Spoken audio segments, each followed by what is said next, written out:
Order. Welcome to this afternoon's session of the Energy Security and Net Zero Select Committee. And with the events in the Middle East, the issue of energy security is clearly of great interest, and we will be addressing it shortly. But welcome to our panel today, who are here to talk about the cost of energy, which equally will be very relevant given what has happened in the Middle East.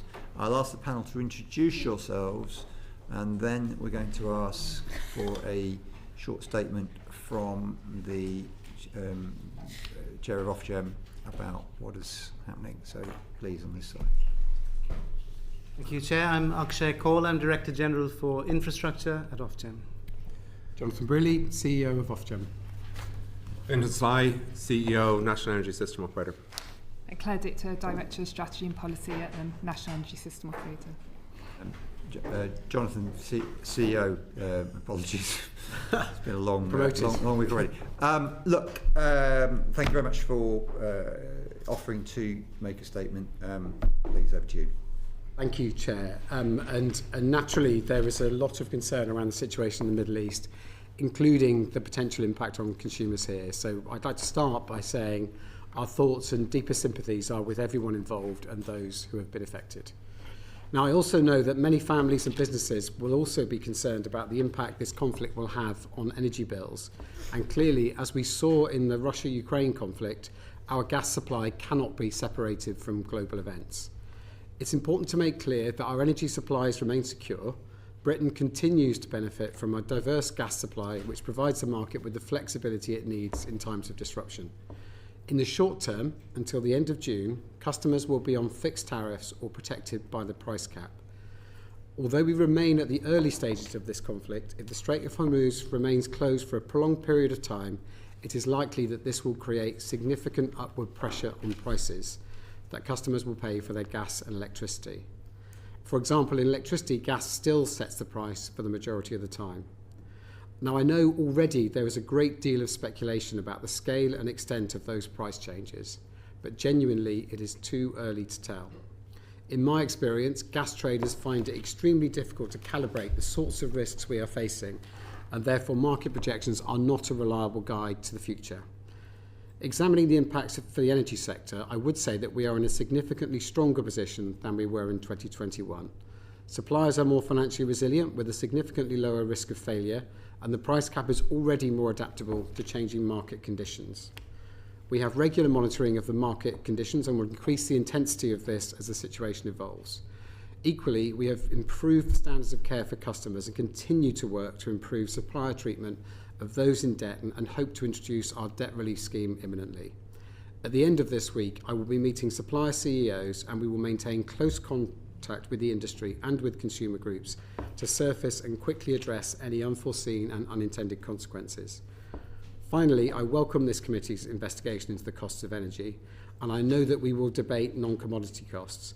But this week's events demonstrate to me that it is vital that we diversify our risk away from over-reliance on the international gas markets and continue to work strategically to provide a more stable place for the energy bills for British households and businesses.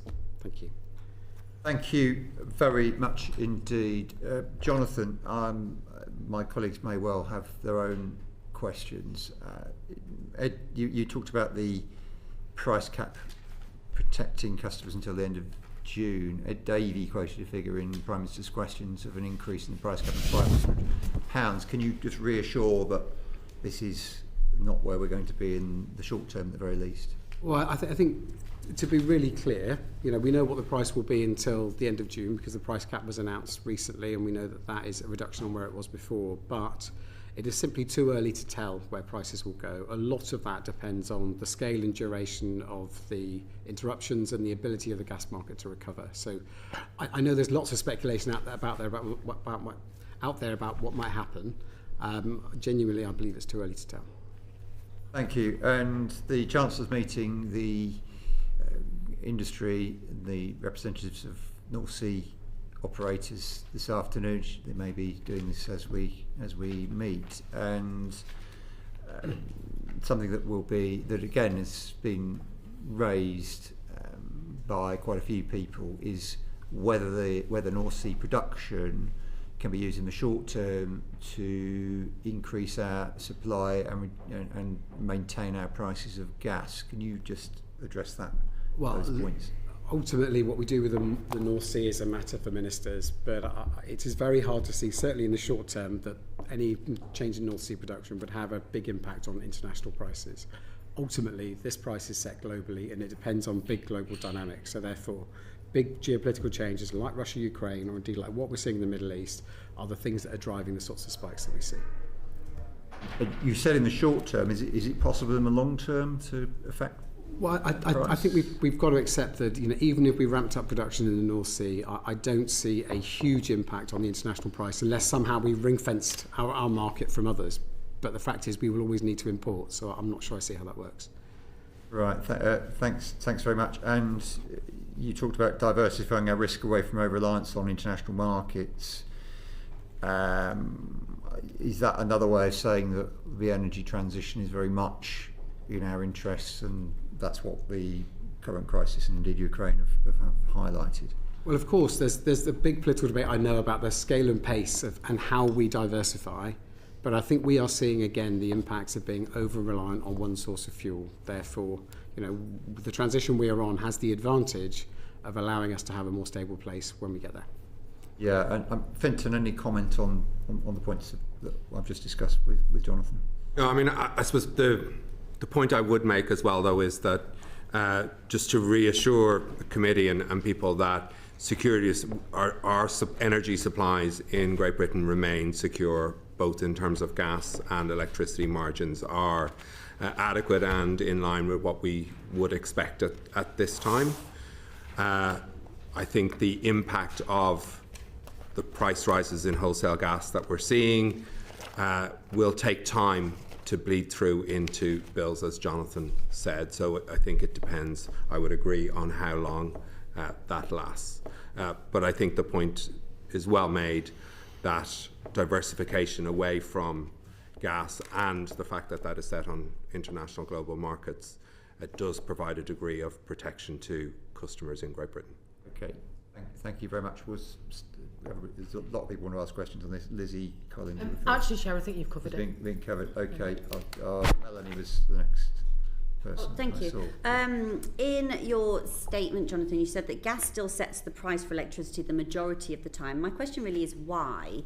If renewables went over 50% of UK delivery in 2024, and if we include other low carbon measures like nuclear power, that takes us up to 60%. So why are we still stuck with electricity being pegged to gas?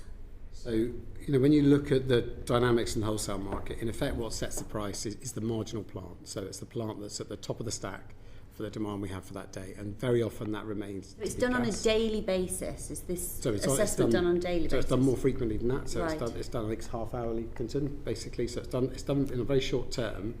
Now, for some of that plant, so for plant that is new in renewables, contracts for difference, in effect, the difference is repaid back to customers, but we still have a lot of legacy renewable plant on a system that was designed to be a top-up over and above the market price. So that plant, plus the gas plant we have in the market, are still costing customers more than it should. Over time, as we build out more renewables, we'll be in a different place, and they will start becoming the marginal plant, and that will change.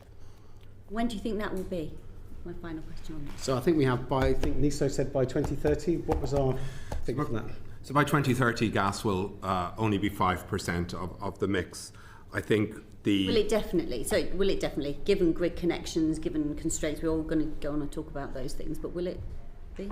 So, I mean, the challenge to get to clean power by 2030 is a huge challenge, right, and requires, I mean, we use the term a Herculean effort right across the industry to deliver it, and we can happily delve into the elements of it, but real good progress is being made across that.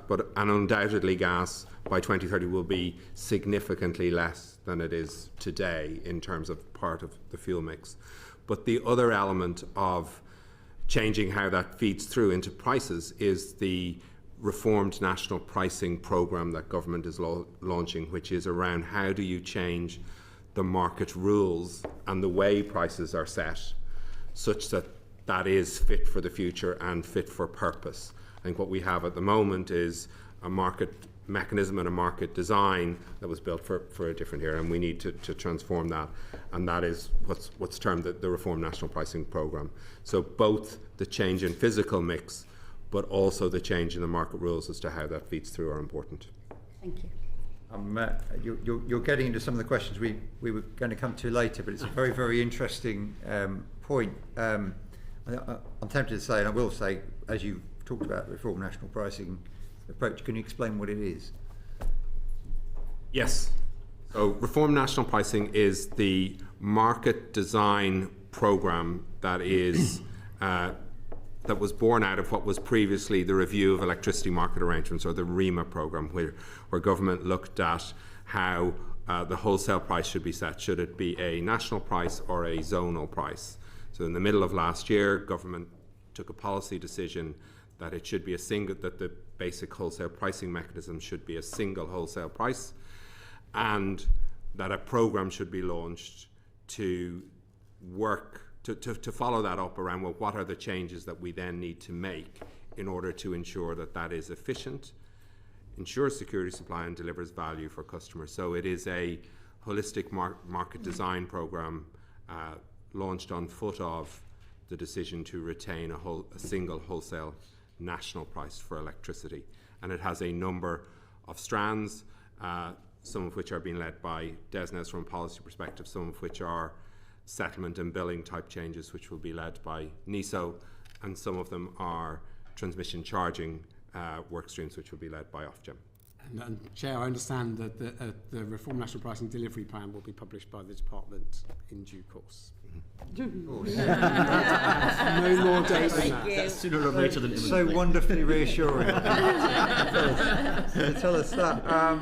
What do you mean by Fintan, though, by settlement and billing? Or is it too early to say?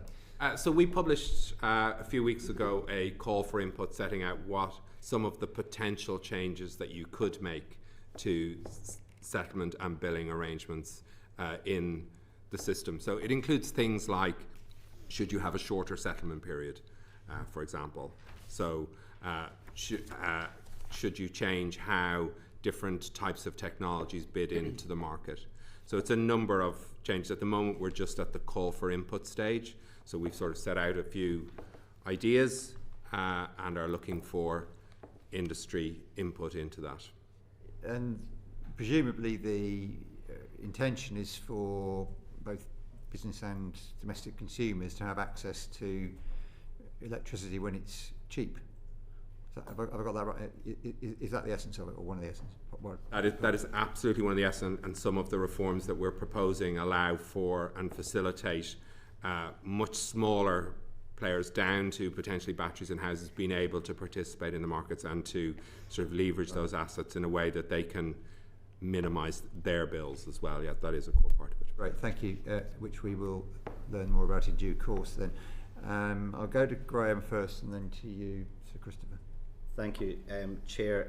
Jonathan, just to go back to your statement at the beginning, there was a couple of in due course, shall I say, type phrases that I just wanted to explore gently.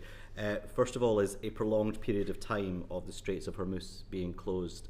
I've read some analysis that suggests 2 weeks is a period that would be manageable, but anything beyond that could start to have an impact. So I wonder if you could just expand a little bit on what your interpretation of prolonged period of time is. And similarly, you talk about monitoring of market conditions and increasing the intensity of monitoring. How do you increase intensity of monitoring beyond from really good Google searches? But what do you mean by monitoring market conditions, and how does that happen? So both things. I mean, on the impact of the Straits of Hormuz, I mean, I have heard, but this is only in conversation with traders, there was a sort of assumption around 2 weeks, and that is what was playing into the price increases we've seen today. I'm afraid we have not got analysis that says if that's a month, if that's 3 or 4 months, what that might mean. What we are beginning to do, which is what we did in the crisis, is begin to look at sort of base case, best case and worst case. And you've got to play into that all sorts of other geopolitical events that might happen. Now, we haven't got anything ready, but we're happy to come back and talk about that when we see it. I think at what point do you think it will create the significant upward pressure that you refer to in your statement? So we are already seeing the wholesale market increase. That will feed through ultimately to the next round of the price cap. But at the moment, it's not a black or white answer. So this will be a graduation. My point is really simple. Anyone who's drawing a line from the price today and saying that's what's going to happen on the price cap, I don't think that's robust because this is moving too fast. And look, on intensity monitoring, I will be clearer. So we have regular updates on the financial situation of the suppliers. We are already contacting each supplier to make sure we understand exactly what is happening to them as a result of this. And that's all part of the framework we put in after the Russia-Ukraine crisis to monitor resilience. So it's increasing the contact with suppliers. And the information we get from them. Right, yes. that's fine. Thank you. Yeah. Thank you, Chair. Thank you, Sir Christopher. So the consumer and industrial pain is going to be deferred as a result of what you're saying, because unlike, for example, at the petrol pumps, the prices is directly reflecting changes in market conditions.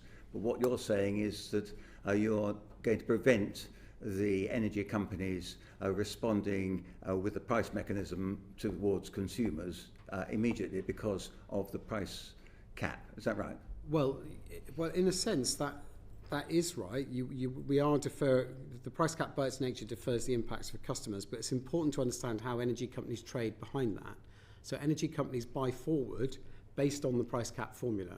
So what we ask of companies is to be largely majority hedged against what their customer base on the standard variable tariff have.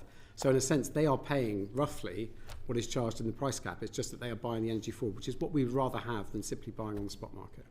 I'm told that a cargo of liquefied natural gas from the United States a fortnight ago would cost about $25 million delivered to Europe, and that now that cost is about $50 million delivered to Europe. So are you saying that the energy companies should not be buying at that price, or are you going to, in a sense, insulate them against those prices with a cost plus structure? So whatever their costs are, you're going to be able to allow those costs to be recovered from consumers. So for the gas that most companies have bought today, for their customers who are on the price cap, they will have hedged that, they will have bought that, in effect, forward 3 months ago.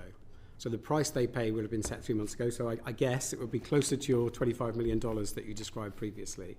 The companies all hedge against the price cap formula, which asks them basically to buy it in advance. That means this impact doesn't go away, you're right, but it does mean that will feed through to the forward buying they will be doing for when that price cap changes.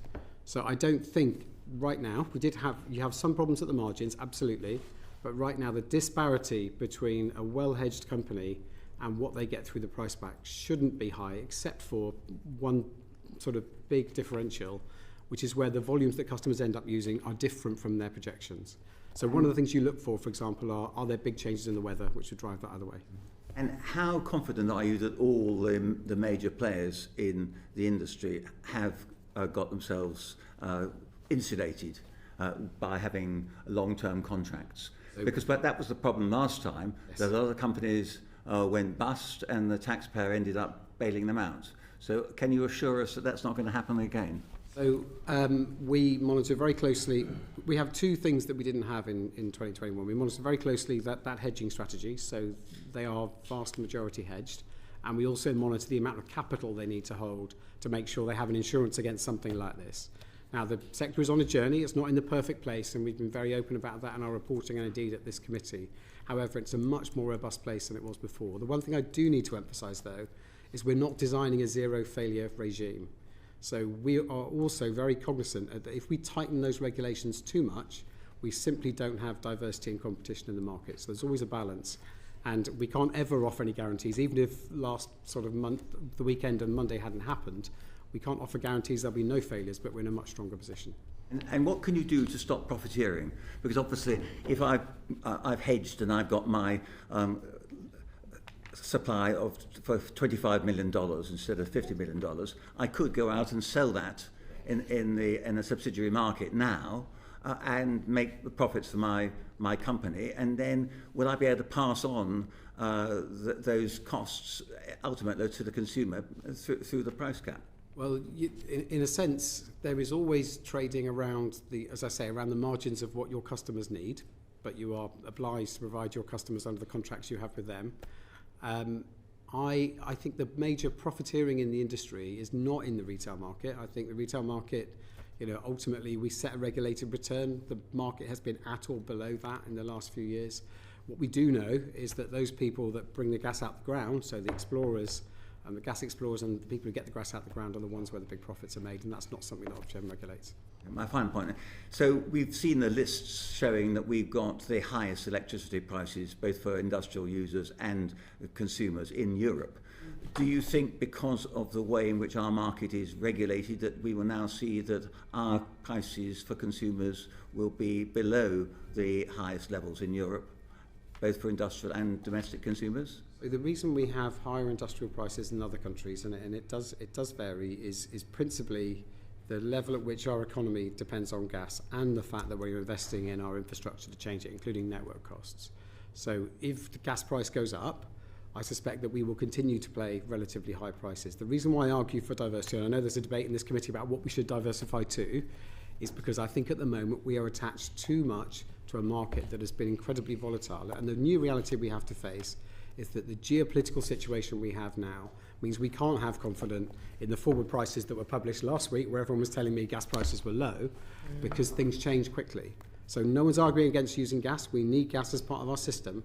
But what we are saying is we think we need to diversify away from that. So the companies that have hedged successfully against this sort of price hike, they will be able to take that benefit for themselves rather than have to pass it on to the consumer. Well, they will still need to provide that energy for their customers. So they still need to pass it to their customers. So only around the margins, if it's a warmer day and they have less power than they need or less gas than they need. Okay. Thank you. Claire? So I just want to follow up on this business where you're saying the retailers are both not where you think the profiteering is, but also they have hedged against it by their forward pricing. So what is the knock-on impact then beyond them in the market? Because is our price cap mechanism in isolation not significant enough to have an effect on that wider international market? So just looking at our experience through 21 and 22, our market is not significant enough to, I think, materially change the time basis of the energy market internationally. But there are some concerns that were raised that what you do is you concentrate British trading at a certain point in time. So if you go back 5 or 10 years, different companies would have different hedging strategies. They'd have different products they're buying over different times. For domestic customers, that is all concentrated around 3 months. Now, I don't think that'll be an issue at the scale and pace we're seeing at the moment, but that was something we were aware of, and the consequential impacts on the wholesale markets when we went through this in 22. Thank you. Thanks very much. Well, you've been talking about network costs, and I have some questions about non-commodity costs next for you, Jonathan and Akshay. We heard from Rachel Fletcher of Octopus Energy that non-commodity costs are adding up about £300 of pressure onto a typical bill. She questioned whether the investment or the expansion or the upgrades of the network were actually necessary, and claimed that networks are massively underutilised and that demand has been falling for the last decade or so.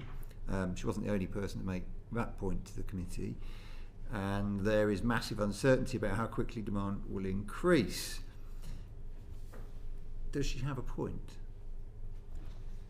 So I think on electricity demand, it is true that demand has been falling from 2005 to 2025. There was a secular decline because of energy efficiency of the economy, but that has recently reversed. So we are now seeing a growth in electricity demand being driven by the take-up of electrification of heat and transport technologies. What I would say is that is in the main an issue when we think about the economics of the distribution grid. I think when you're talking about transmission for now, the big story on transmission is that we are building a lot of renewable generation up in the north and the east in particular, offshore, and that power has to be brought into the cities. And if we don't build the network to connect the sources of power to the cities, all we're going to do is drive up the constraint costs, the cost of balancing the power system. And we've seen that over the last 15 years. Those costs have gone up from less than £100 million a year to £2.7 billion in the latest figures that we got. Yeah, and another point that Rachel Fletcher made to us was that she questioned whether these network costs should be paid for in advance. The network costs are essentially added on to the regulated asset base, and then they are paid for by consumers over 45 years. So the current generation of consumers will pay a small fraction of the total investment. Yeah. I think the perhaps what she's alluding to is a proposal that I know some sort of people in the market, particularly suppliers, have come forward, which is the idea we'd securitise some of this and then almost charge it back in 10 years' time to customers. That's something that we're open to, but so far we found the impacts just on networks are quite marginal, so it would be a wider, more strategic intervention that would be needed. Okay, so if that's not a viable option, how do we, as a committee, make recommendations on how to government on how to cut energy bills when it comes to non-commodity costs? So I just say on that last option, it's something that we would be happy to continue to work with the industry on. It's just about the materiality of it and whether we think it's going to make significant impact to bills. Look, I think it's worth stepping back and thinking, what are we trying to do with this system that we're building and those non-commodity costs? In a sense, where the market has changed is if we are going to have the large-scale systemic change that we are planning, you need to make sure that your strategic planning is done in an effective way. And I've been around different forms of sort of the government and the regulator and the industry in the last 15 years. I do believe the creation of NESO is a big step forward in allowing us to better strategically plan our networks. And part of the reason we are running the networks program we have today is based on the engineering planning that NESO does. Second, as Fintan says, getting the operation of that market right and getting our market arrangements in place through reform national pricing is really important. So making sure that once you can locate your generation in the most efficient place, once you have the most efficient network to make that, to connect all that together, it's about how you operate that more efficiently. And then the third thing I say, Chair, is look, there are big policy choices government could make. Now, it's not for us to sort of give you an idea as to what our preference is, but the Chancellor is obviously...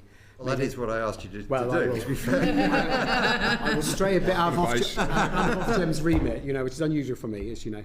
But the Chancellor made a big policy decision in the Spring Statement, and we have seen levies move on to taxation. Now, I don't have to protect the country's fiscal position, so I don't see all of the trade-offs, but it seems to me you are moving from a set of costs that are generally not very progressive or indeed regressive in the energy system to costs that are progressive elsewhere. Obviously, as the regulator that is concerned about reducing costs, we'd welcome interventions like that. And I think when you think about the Warm Homes Plan and the potential to reduce the impact on bills, that again is something that we would in principle support. Thank you. And the £300 that Rachel Fletcher quoted about non-commodity costs adding to a typical bill, is that a good prediction between now and 2030? Or do you have an alternative figure? So for network charges, we set out our estimate of how network charges would evolve because of the Rio transmission controls that we published last year. And we see essentially the network charges rising by about £110. And those will be offset by constraint cost savings and a reduction in the wholesale power prices, because renewables will be displacing expensive gas on the system. And that benefit, we reckon, is about £80. So when we set out our impact assessment of what is the impact of these price control decisions on bills, the net impact is about £30 or about £2.50 a month. Increase. Okay, not 300.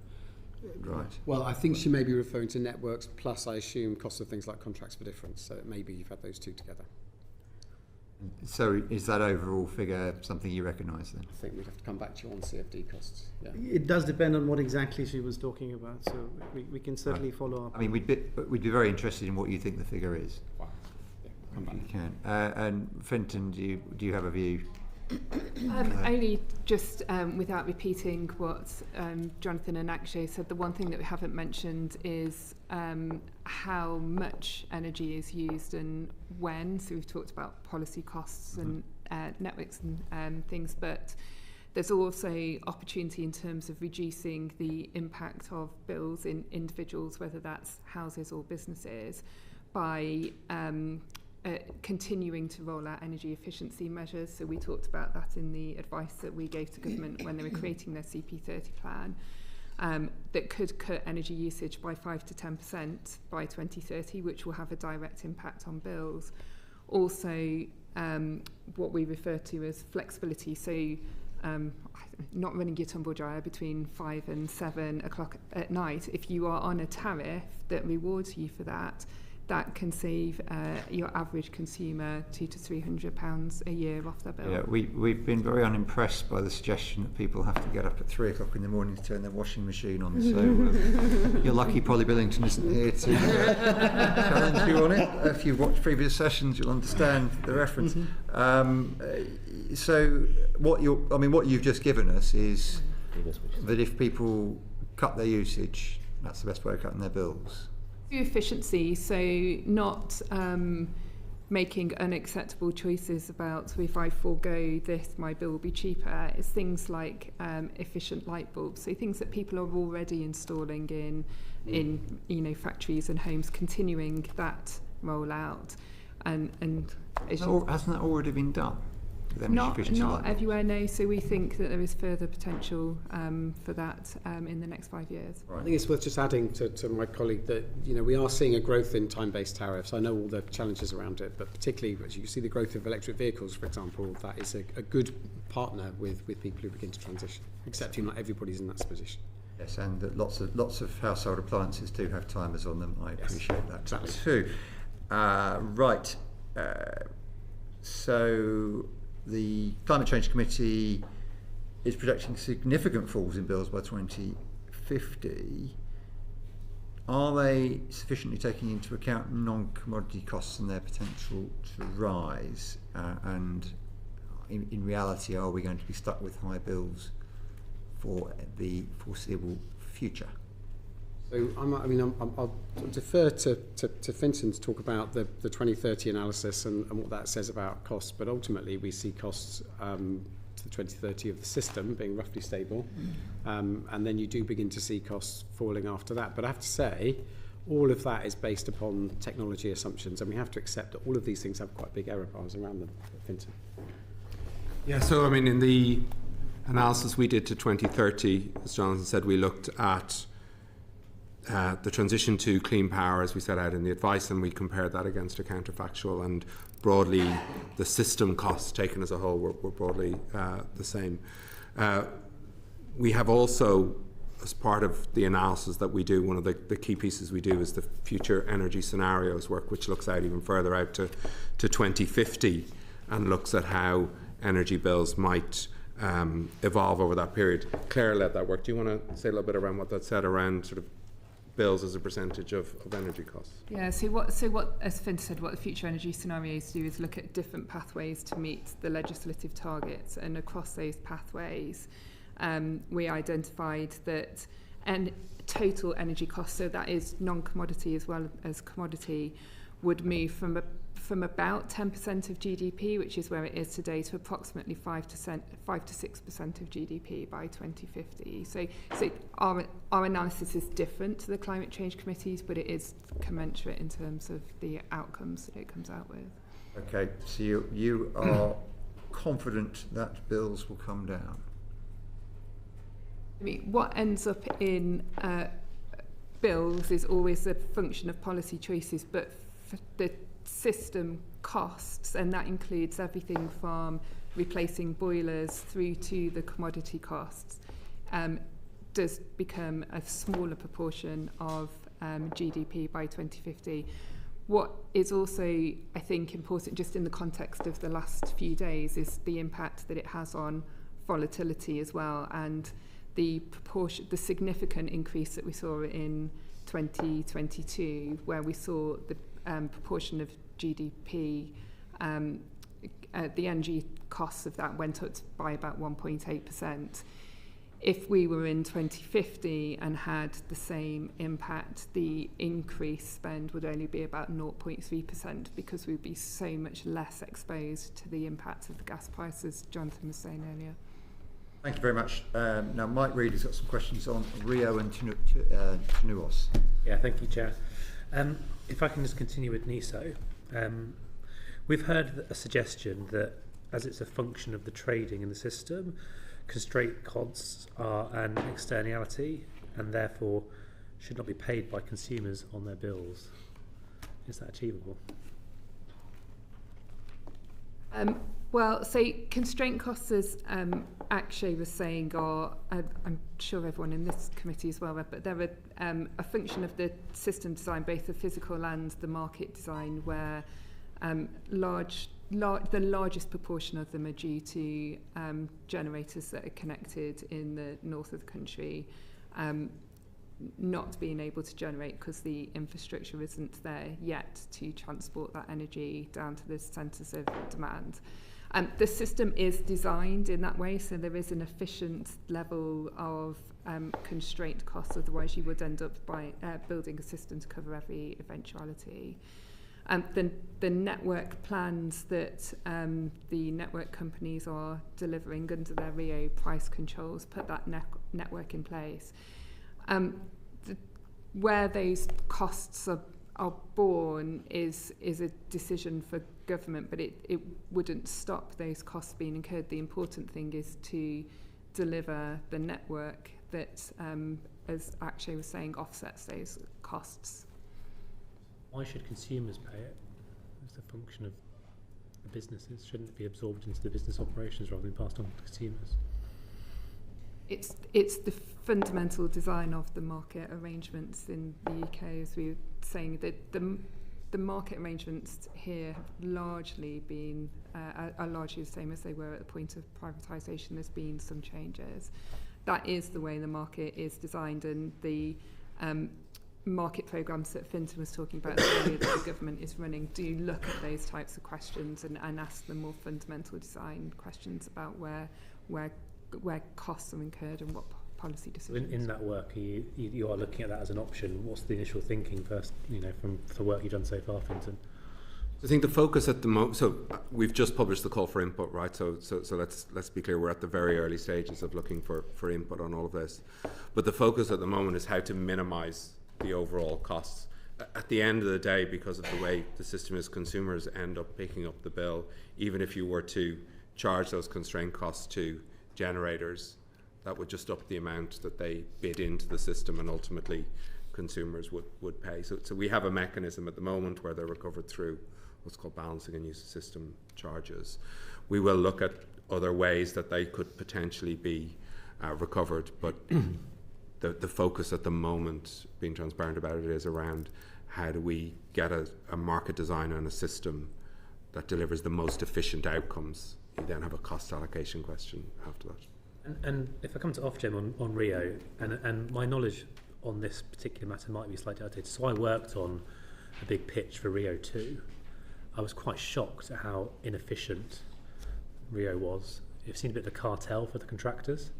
The same contractors then appointed. Is that the same for Rio 3, or have you found the efficiency gains? Is it running more effectively now, or are we still seeing the same contractors who are massively underperforming, massively late on their delivery, still making excess profits in delivery?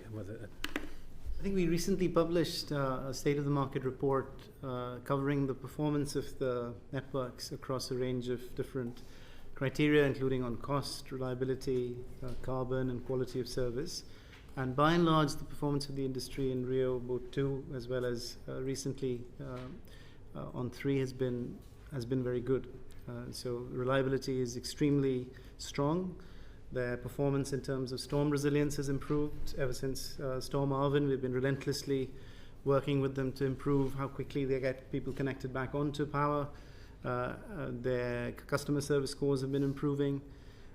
And overall, in terms of network charges, Britain is sort of middle of the range when we benchmark ourselves across other countries. So overall, the Rio is, the incentives in Rio seem to be working pretty well.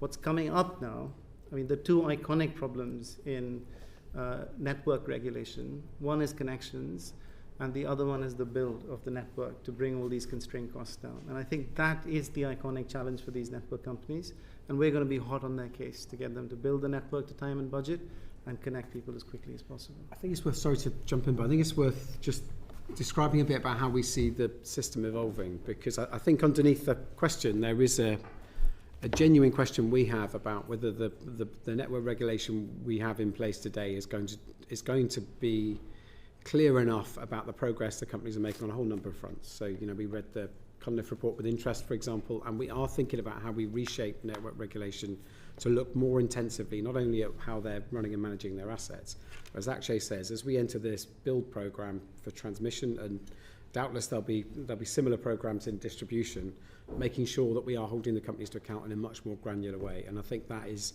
something that Ofgem is developing, but I think all infrastructure regulators will be doing something similar. Thank you. And I guess I'll pick up a bit on what the chair was talking about. What options are there beyond the Rio price control mechanism to avoid network costs making up an ever increasing share of bills, and who should be responsible for implementing them? So I think, you know, in a sense, we've got a set of trade-offs that you ultimately need to make. And Claire mentioned before about time use of energy. In a sense, greater flexibility, so greater use of batteries, greater flexibility in our demand where we can, all of which will offset the need for generation and networks. So the programme that Fintan's described, you know, this sense of how we deliver the strategic plan that NESO are working on, and then how we operate the system efficiently, will absolutely define the level of network costs that we see in the system. And the second part, once we have all that in place, it really is down to the regulators, down to us, to make sure that the amounts that we allow in the bill reflect efficient delivery, coming back to your point, and that customers get what they need out of it. So now we've settled Rio, our preoccupation is genuinely making sure customers get what was promised out of the programme, and that comes back to the questions that were asked previously about 2030 delivery. So we spend most of our time talking to networks now about, are you delivering the change in infrastructure that we think we've asked customers to pay for? Thank you. And final question, could network costs be smoothed out over a longer period? I think we talked a bit about this. You know, the regulated asset base already automatically spreads them out over 45 years. But I think a number of stakeholders have said to us that, you know, to the extent that we are investing as a country ahead of need, and this will come up, I think, most visibly in the distribution sector. So to the extent we are saying to the networks, expand your networks in anticipation of the heat and the transport demand that is to come in the future, there is a good case for spreading that out further into the future and not charging it all to current consumers. And that's where we're looking at more innovative mechanisms like securitization, etc., to see if we can have that effect. But it's too early to say what difference. First of all, it's too early to say how much this anticipatory investment ahead of need is going to be in the distribution grid. And secondly, how much difference this kind of thing will make to the amounts that people pay per year on their energy bill is a bit too early to say. Thank you, Chair. I want to talk about the distribution use of system costs. So if I could ask Jonathan, obviously we've had some delay and chopping and changing when it comes to the significant code review, but could you say how much you think we might see distribution network investment costs go up in the future?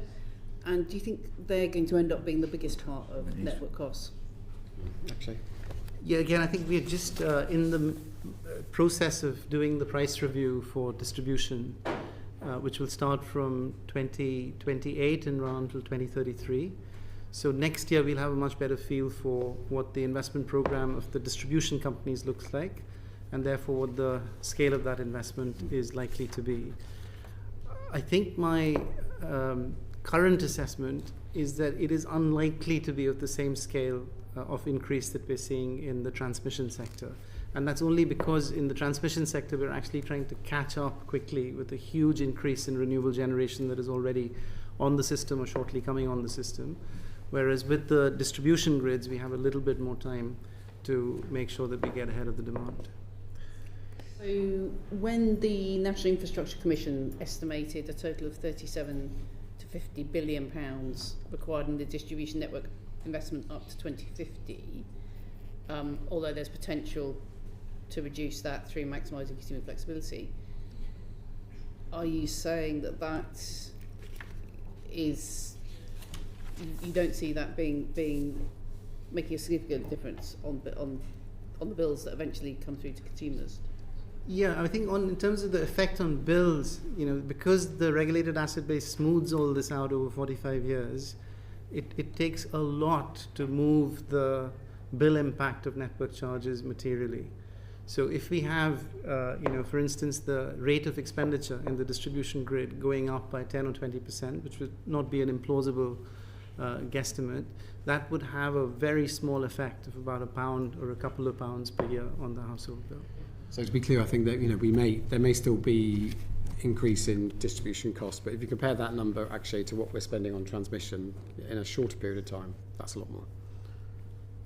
Okay, so my next question then may not be so relevant, because I was going to say, how might ED3, the next price control, keep these costs reasonable? Your argument is that in the grand scheme of things, even if they change quite significantly, overall the actual change consumers will see will be very small. No, in fact, we actually have been quite persuaded by the National Infrastructure Commission's report, which argued in favour of getting ahead of demand and investing once in the distribution grid for a long period of time to take us to 2050. But we want to make sure that we balance that, as Jonathan was saying, with the full use of flexibility of demand. Because I think on the distribution grid, that can make a tremendous difference to how much you need to reinforce the distribution grid and when you need to reinforce the distribution grid. Look, I think distribution is different to transmission in the sense that you've got higher voltage network and lower voltage network. The higher voltage network in distribution is a little bit more like transmission. You have to kind of build that strategically. You can't sort of adapt as you go. As you get to the wires that connect our homes and through the streets, that's much more adaptable. So the trick with this price control, in my mind, will be making sure that as our projections sort of versus reality become clear, we can adapt more what we need to spend, and we don't necessarily have to be locked in quite so early. Whereas transmission, at some point, you have to make a judgment, because these are 12 to 14-year projects, and even the build is 4 or 5 years long. Are 5-year periods of price control long enough to incentivise suppliers and consumers to take up flexibility? Or yeah, for flexibility, I think the incentives that we're putting in are going to be strong and will be sufficient.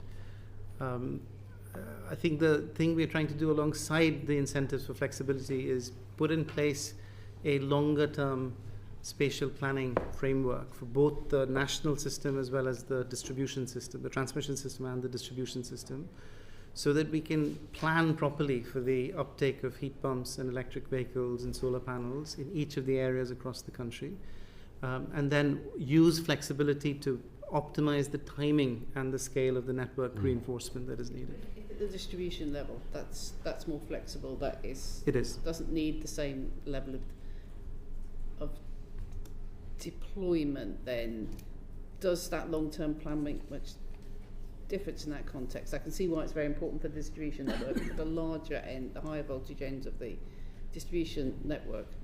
But ultimately, you can make decisions on a much more short-term basis when you see what's actually happening with the flexibility. Well, that's what you're saying. That to me is the trick in the design of the price balance. control, is to make sure your strategic investment is matching regional plans, and that then you are as far as you can be, you are allowing the companies to be adaptable to where demand occurs and the rate at which it occurs. So, inevitably, the projections we have on things like electric vehicles and heat pumps, there will always be a deviation year on year, and it's making sure we don't overbuild or underbuild against the changes that we see in the market. So, that's why I think you've got to get your design of the price control right, and indeed through the regional energy system planning, which is beginning to get going, making sure that those things are aligned and we understand strategic needs in different areas.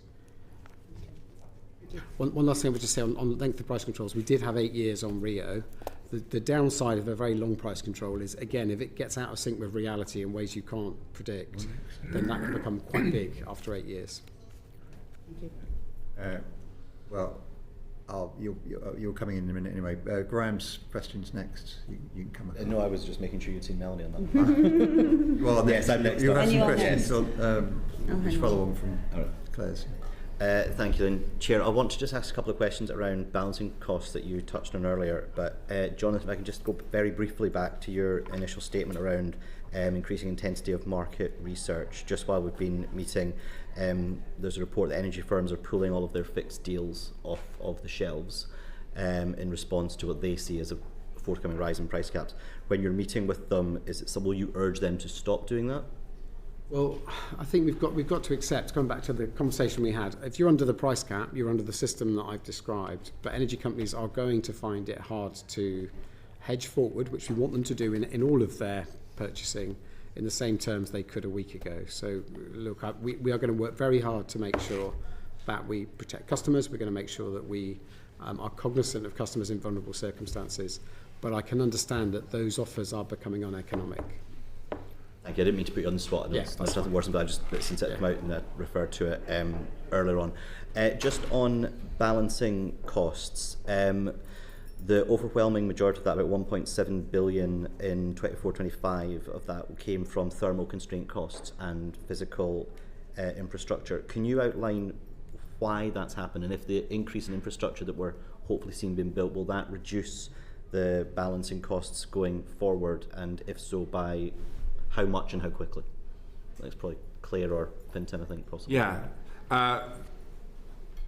So you're absolutely right that the majority of the balancing costs incurred at the moment are due to thermal constraint costs, and the main driver of that is trying to move generation from the north of the country, typically offshore wind, Scotland and down the east coast, to the centres of demand in the southeast of the country. And the network builds that John has talked about, that the network companies are the program that they're engaged in to deliver out to 2030 and beyond, is the network that's needed in order to mitigate those constraints and bring them down. We continually look at, and when we're doing the plans, we continually look at levels of constraint and network build, and there is a trade-off between those two things. What we see when we look out to 2030 is that constraint costs are likely to rise up until 2030. And so would that be thermal restraint costs that Yes. are likely to rise, and then is the idea that by 2030 that infrastructure will be better and that will fall? So Yes. is will the thermal constraint cost remain the biggest opportunity to reduce overall balancing costs? Yes. Right. Yes. So that's where the savings should happen. That's where the savings should happen, and Right. you see as the network projects commission, and you know, unfortunately, you need them. They're not there one day; they are the next day, right? And you get all of the benefit on the next day. So constraint costs rise, and then the transmission owners program has programs delivering, those big transmission programs delivering in 28, 29, 30, and those constraint costs then fall, and that is the thermal constraint cost. Like I say, right now it's 1.7 billion out of 2.7 billion. Would you have any hope or target or thought even in your head about where that might end up by, say, 2030?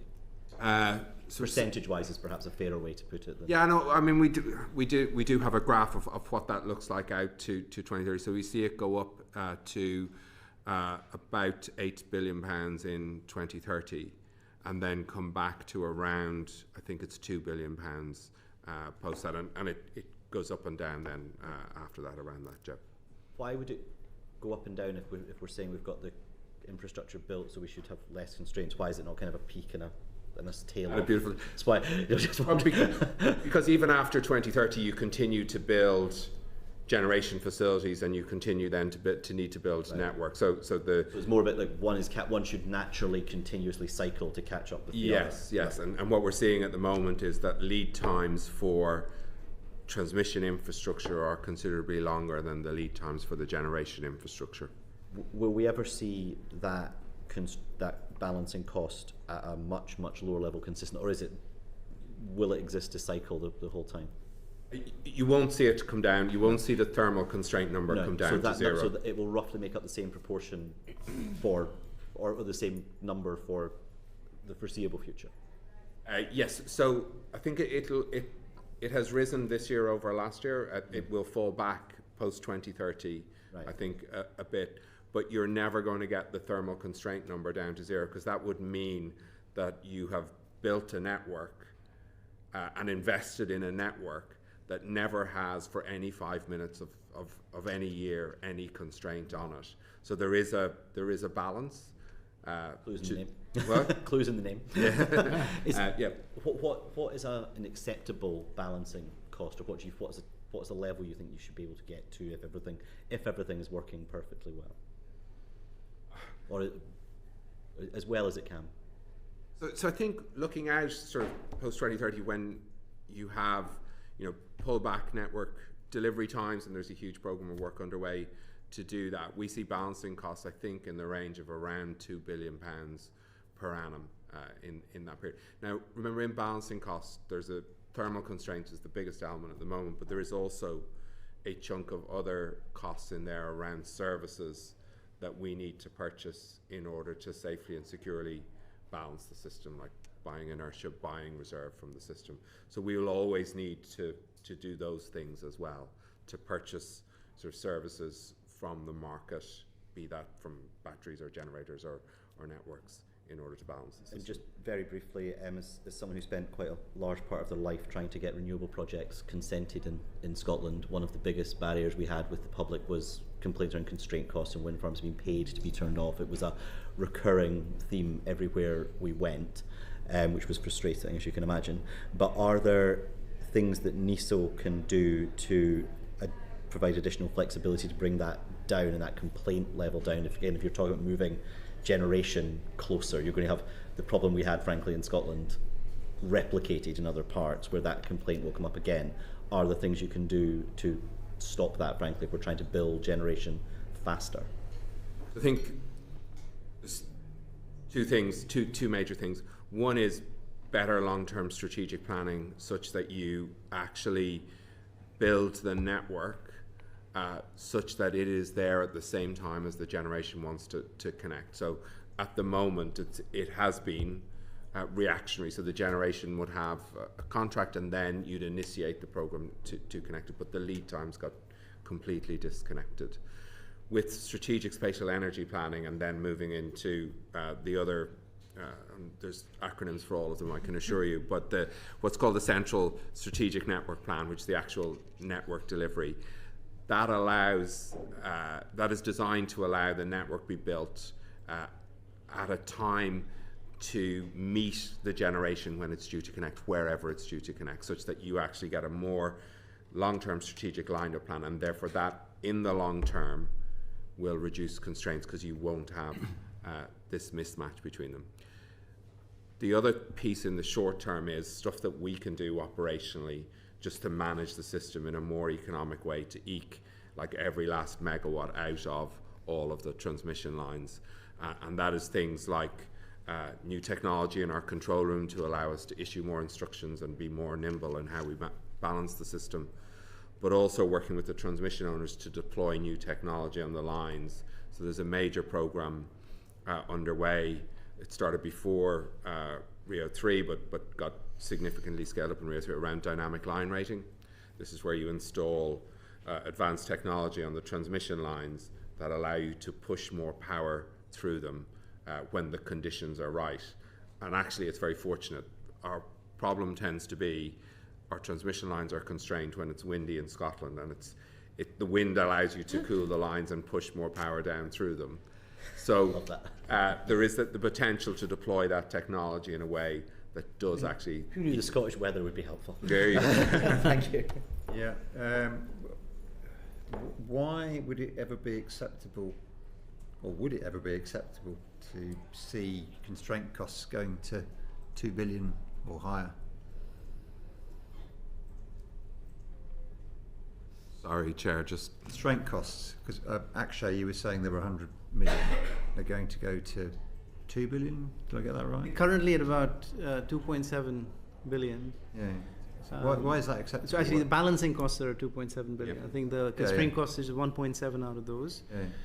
So I think there are two parts to the question. The first is that when you move from a fossil fuel system to a renewable system, there will be a natural increase in the level of efficient constraint costs. I'll explain what I mean in a second. But that is because you have much more variability in the supply sources. So there's a reason to believe that the efficient level of constraints goes up.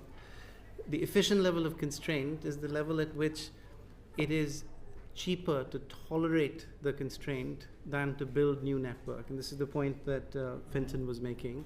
That's why we never want to drive them down to zero. We want to continue to expand the network until that point that the marginal network build is more expensive than just managing or tolerating the constraints, or just paying the wind farms to switch off. And so that level, we will find out what that level is, but that level in a renewable system will almost certainly be higher than the average that we had during the fossil fuel years.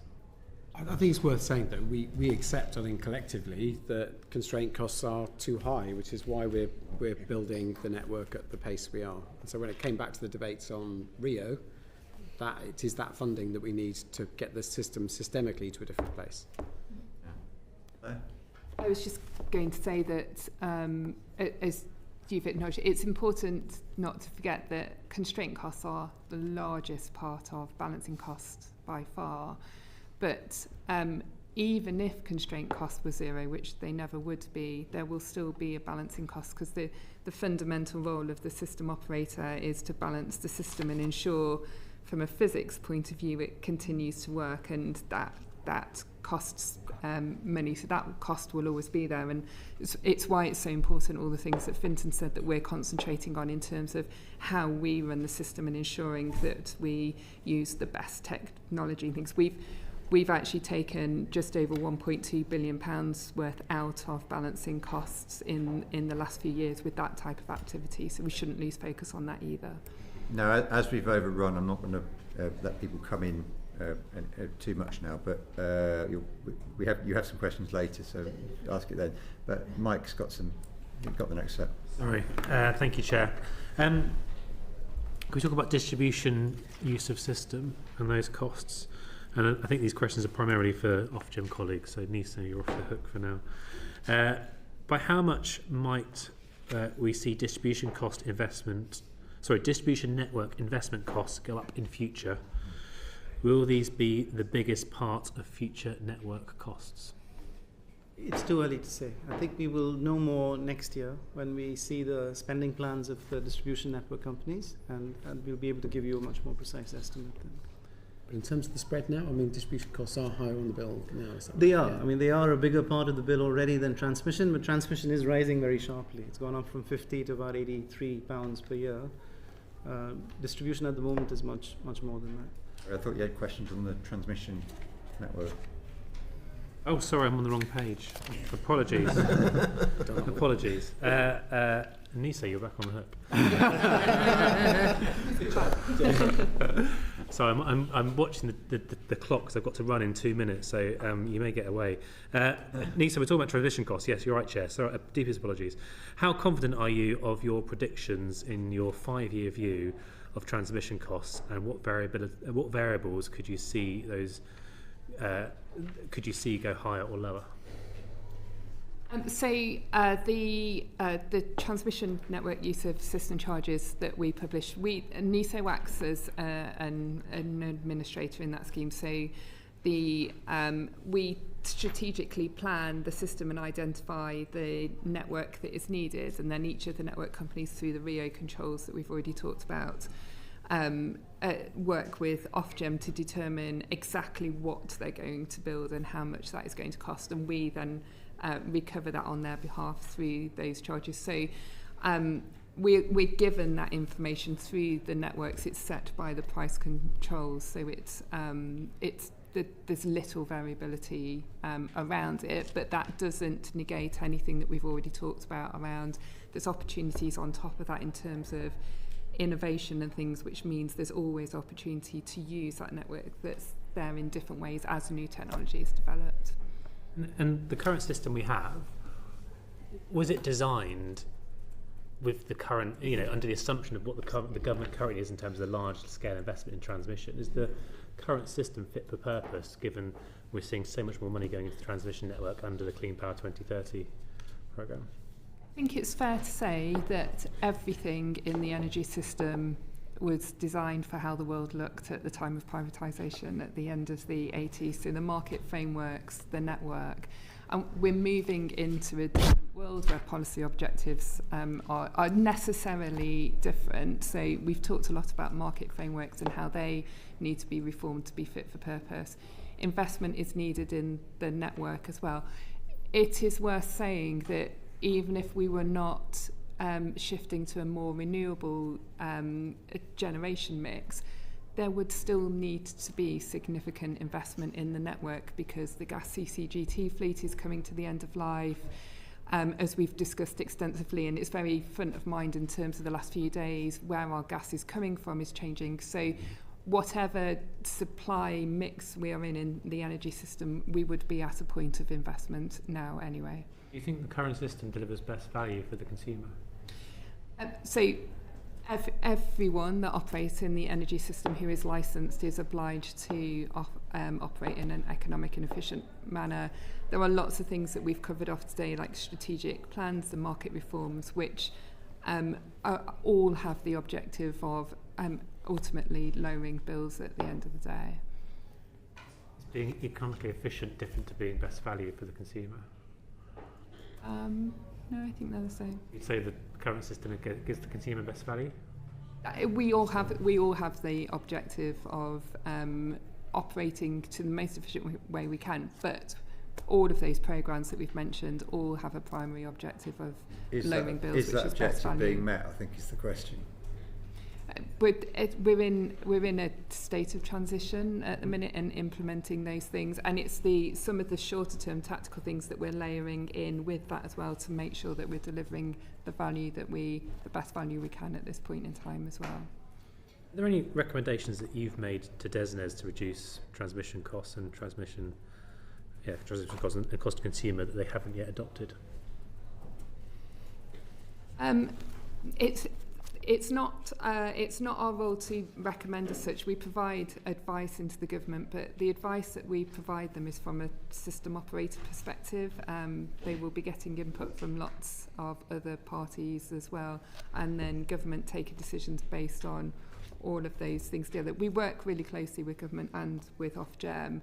And across the three organisations, we can take those whole system views, and government ultimately can make balanced decisions. Are there any, Fintan, is there any pieces of advice you've given to DESNZ that they've not yet adopted that could reduce the cost, if you do give advice?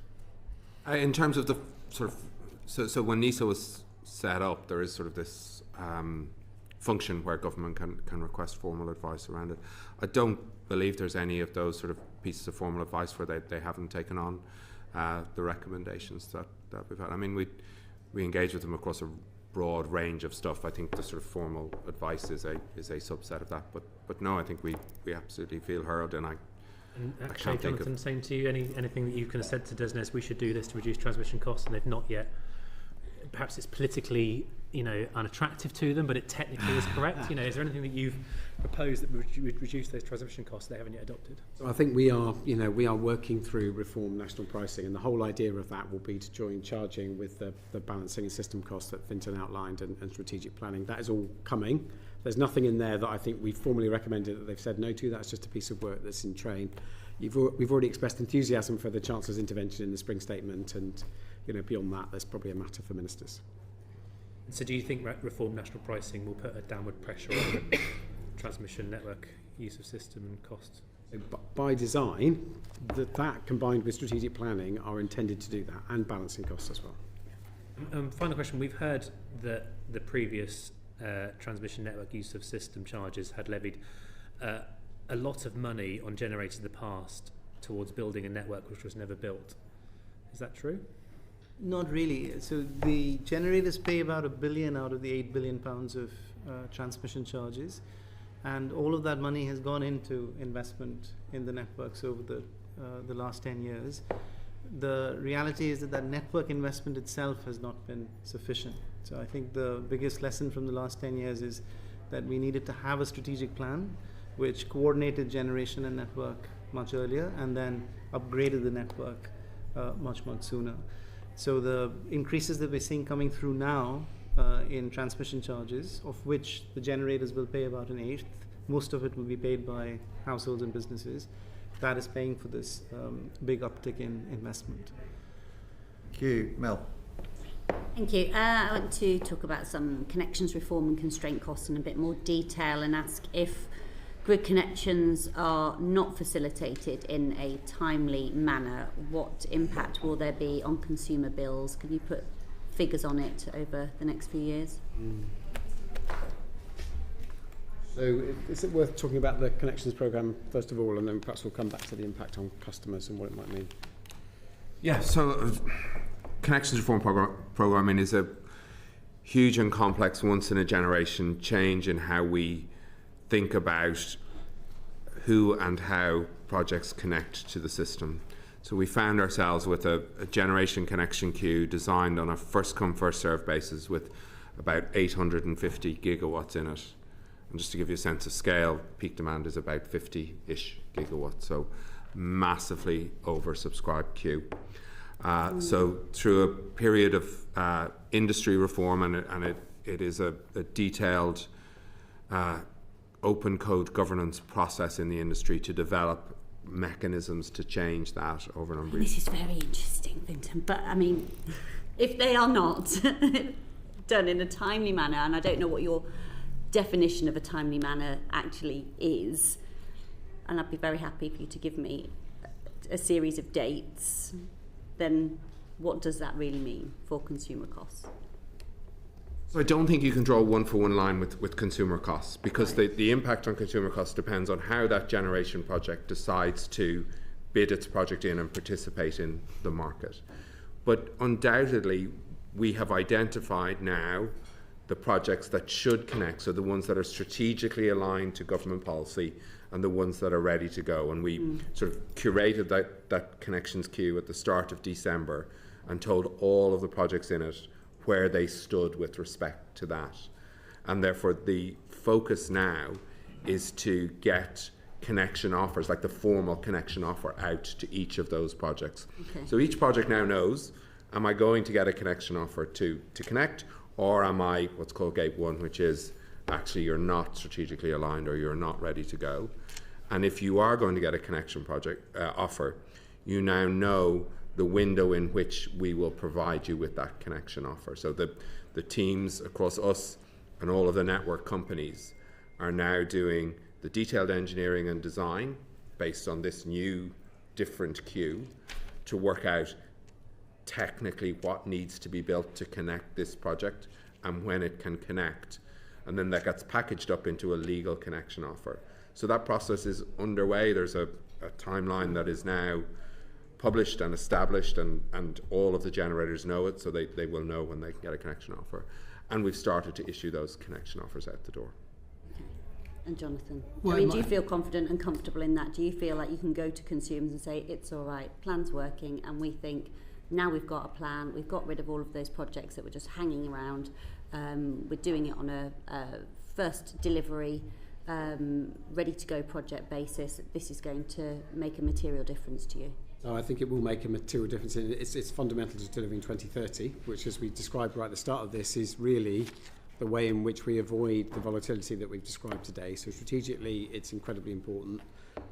Yes, we are confident in delivery. It has been a difficult process, so we have had to adjust our timetables, but we understood that when we went into this. The key thing for all of us is to make sure the coordination between NESO and the transmission companies and the distribution companies in particular now is done in a way that gets these offers out, gives developers certainty, and allows us to make sure that this is keeping 2030 on track. Now, we're confident we've got that, but these are complex, unique contracts that we are changing. So it is a process that we are working very hard with the companies to deliver.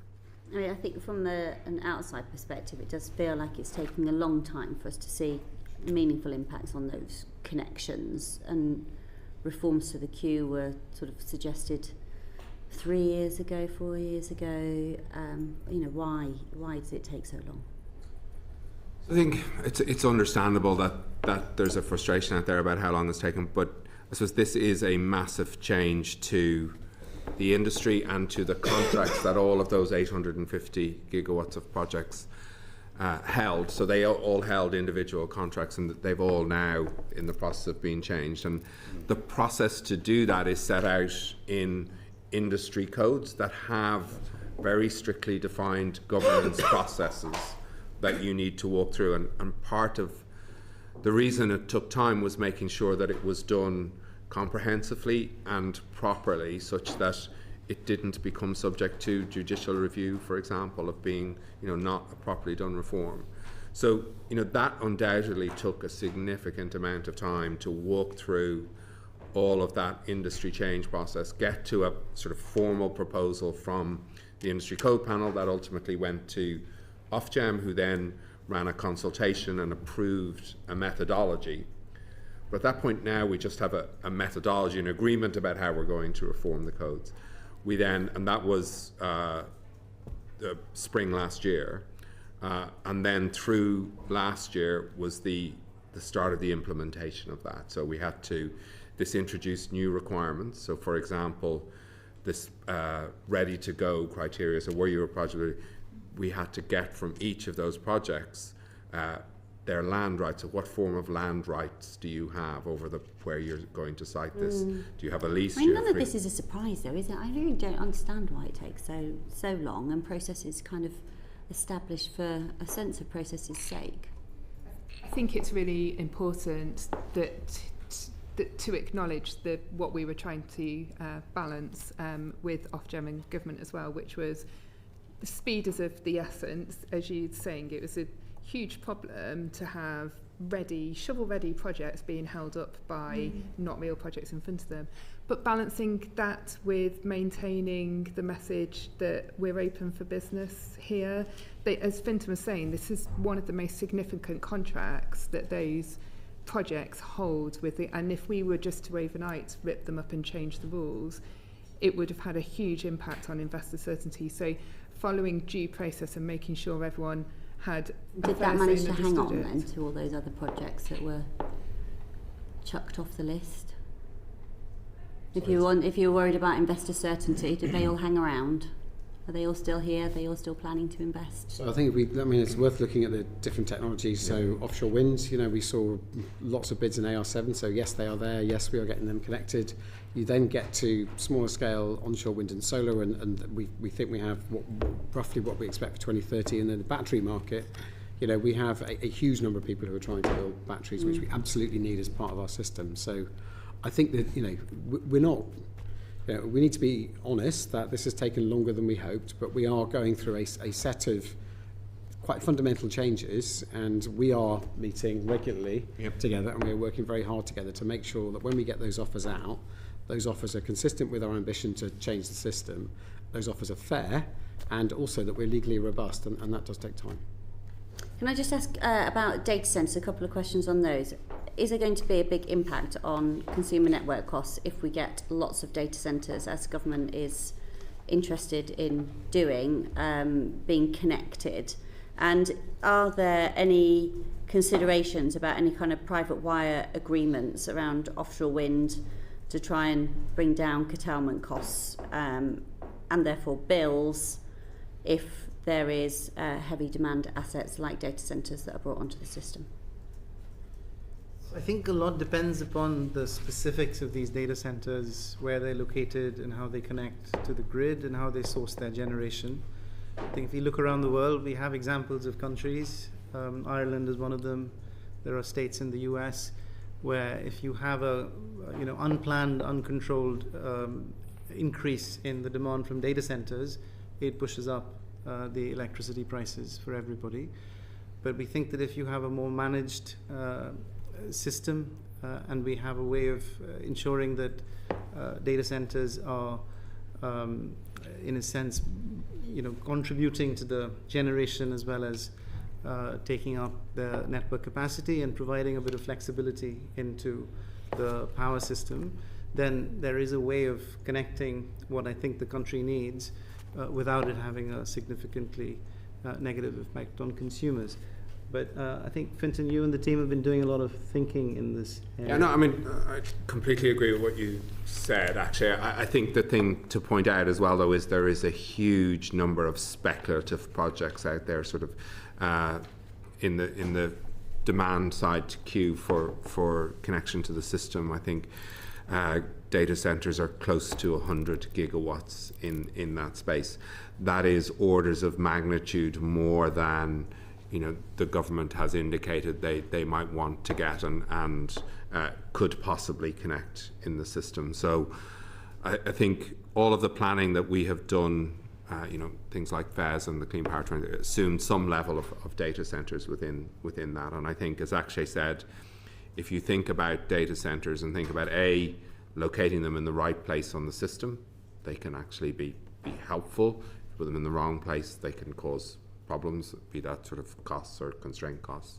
And the second thing is making sure that they have a level of flexibility associated with them when they commission. And we've seen, in particular, there's some great examples in the US where they've introduced rules and regulations requiring levels of flexibility that make a really meaningful difference to their impact on the system. So I think overall what I would say is, in terms of the AI growth ambition and the associated build out of data centres, it looks to us like there's a way to manage that, but you actually have to actively manage it. And we see things like AI growth zones as a really good initiative that is helpful in that regard. Thank you. We've been increasingly talking about battery storage through the session, and one of the pieces of feedback we've had about the the connections reform process is that those developers at Gate 2 who had battery as part of their proposal have had to remove the battery element. Now, we heard you saying you've got plenty of battery on the system, but what considerations being given to the impact on the economic viability of projects where they've had to remove their batteries, and indeed the technical constraints of doing so between you? Don't know specifics, Chair, of the project, but maybe to talk a little bit, because I think I know the nub of the issues. So the first thing to say is there are significantly more batteries going to get connection offers as part of Gate 2 than was indicated in government sort of 2030 Clean Power Action Plan. And that's because an awful lot of them had progressed and got planning consent and land access rights at the So as far as you're concerned, we'll have more battery capacity than we need? It does look that way, yes. I think we certainly will. There is for where projects where you have hybrid projects, so those are projects that have sort of two technologies associated with them.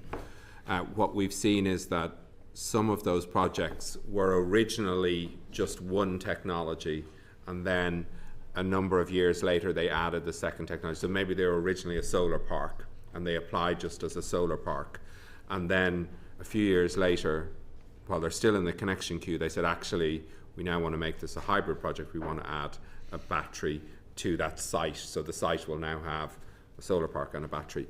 The way that gets treated as part of the connections reform process is, because they were applied for at two different times, they get treated as two different projects within it. And what we've seen, therefore, is that some developers who were therefore progressing a hybrid project because they'd added the battery now find that they'll get a connection offer that connects the two bits sequentially rather than at the same time. And that's the way the methodology works, and was an attempt around fairness, because otherwise the battery that was added later will skip over all of those other batteries in the queue. So that is a feature of the reform, the way it is working. You explained that, yeah. Right, we'd better move on to Lizzie. Thank you, Chair. So I want to talk about standing charge reform, and specifically low standing charge tariffs, which I understand to mean you pay a low or zero daily charge, but your kilowatt hour price is higher, so each unit of energy costs more. When will suppliers be offering low standing charge tariffs? So what we've announced is that there will be a large scale pilot from 4 suppliers from April, where they will be offering at least £150 off the existing standing charge. Okay, thank you. And obviously a different tariff needs to be an informed choice by consumers. There's risks and benefits. So what will you do to ensure that consumers are fully informed and can make a good decision on what tariff to choose? Well, part of the reason we're doing this as a kind of a big pilot, but as a pilot, is because we want to work very closely with the suppliers on how they communicate, so how they make it clear to customers what's in their interest, but also, a big question is, if a customer discovers they're on the wrong tariff, what are the options open to them? How do they know that? And what should the role of the supplier be? So we're testing all of that as part of this large-scale pilot. And will you be modelling at what point tariffs flip over into being better or worse for a consumer? So levels of energy consumption at which it makes sense to have a low standing charge tariff, and levels above which it really doesn't make sense. Will there be any modelling and illustration for customers? Well, I think that's what we would expect the suppliers to do when they're describing the tariffs to customers, and we have rules already around supplier transparency. But I think there is a big question. The reason we are treading lightly with this is because there is a big question about how customers will understand this, how they will respond, and what they will do if they are able to discover they're on the wrong tariff. So we've been quite surprised by, as we've progressed some of these options, the concern that consumer groups have raised with us. So we want to do this with suppliers and with consumer groups before we would expand that out across the market. Great, thanks. And finally, we previously made recommendations on exemptions to the gas standing charge and on a special summer regime for those on prepayment meters. Will you be implementing them? Want to talk about gas standing charge? So we are doing a review at the moment on the standing charges that relate to people who are reducing their use of gas because they're electrifying their home. I think I can be totally clear that if you disconnect from the gas network, then you don't have to pay standing charges. That is very clear. Mm-hmm. But a lot of people essentially don't disconnect because when they ask for a quote, first of all, the process seems very complicated. If you want to navigate, who you should ask for a quote from, what timescales they serve you, etc., and then the quotes you get sometimes can be £2,500, £3,000 is what we're hearing. So we want to investigate that and say, is that a reasonable quote for somebody who needs to disconnect? And secondly, there is a strangeness in the rules that if you stay on the gas network but don't draw any gas for a period of time, then under the health and safety rules, the gas company has to come and essentially seal off the gas network coming into your home. And that cost of essentially disconnection is then socialized to all other consumers. The disconnecting customer doesn't pay that. And again, we wanted to ask whether is that a sensible set of rules? Should the people who are disconnecting pay for the costs of disconnection, or should they be socialized across everybody else? So we've been doing a call for input on that. We'll be coming out with some policy proposals in the next couple of months. So just on the first part of that, and this is slightly separate to the safety issue, but on the first part of that, is there not a way of doing virtual disconnection? Why do they actually have to be physically disconnected from the gas system if you can see that they're not using any gas? It's a safety issue in the main. Okay, and what is that safety issue? The issue because there's gas coming into a house and being used or not being used all the time anyway. Yes. So what's different about it never being used? I think the worry is that it could leak out if there is absolutely no check on it. So I think the health and safety rules just require you, if there's a long period of disuse, that the gas network has to go in and then seal it off. So because there will be no monitoring of gas using appliances, Correct. It might deteriorate to the point. Correct. Okay, thank you. Thank you, Chair. Thank you. Graham. Thank you. I just want to pick up on some issues around about modernisation of NESO systems, but also particularly around cybersecurity as well. IBM has found that energy is one of the most highly targeted sectors in the UK for cyber attack. We had the European Union Institute of Security Studies note that some Chinese hackers have shown they're preparing for attacks on critical infrastructure.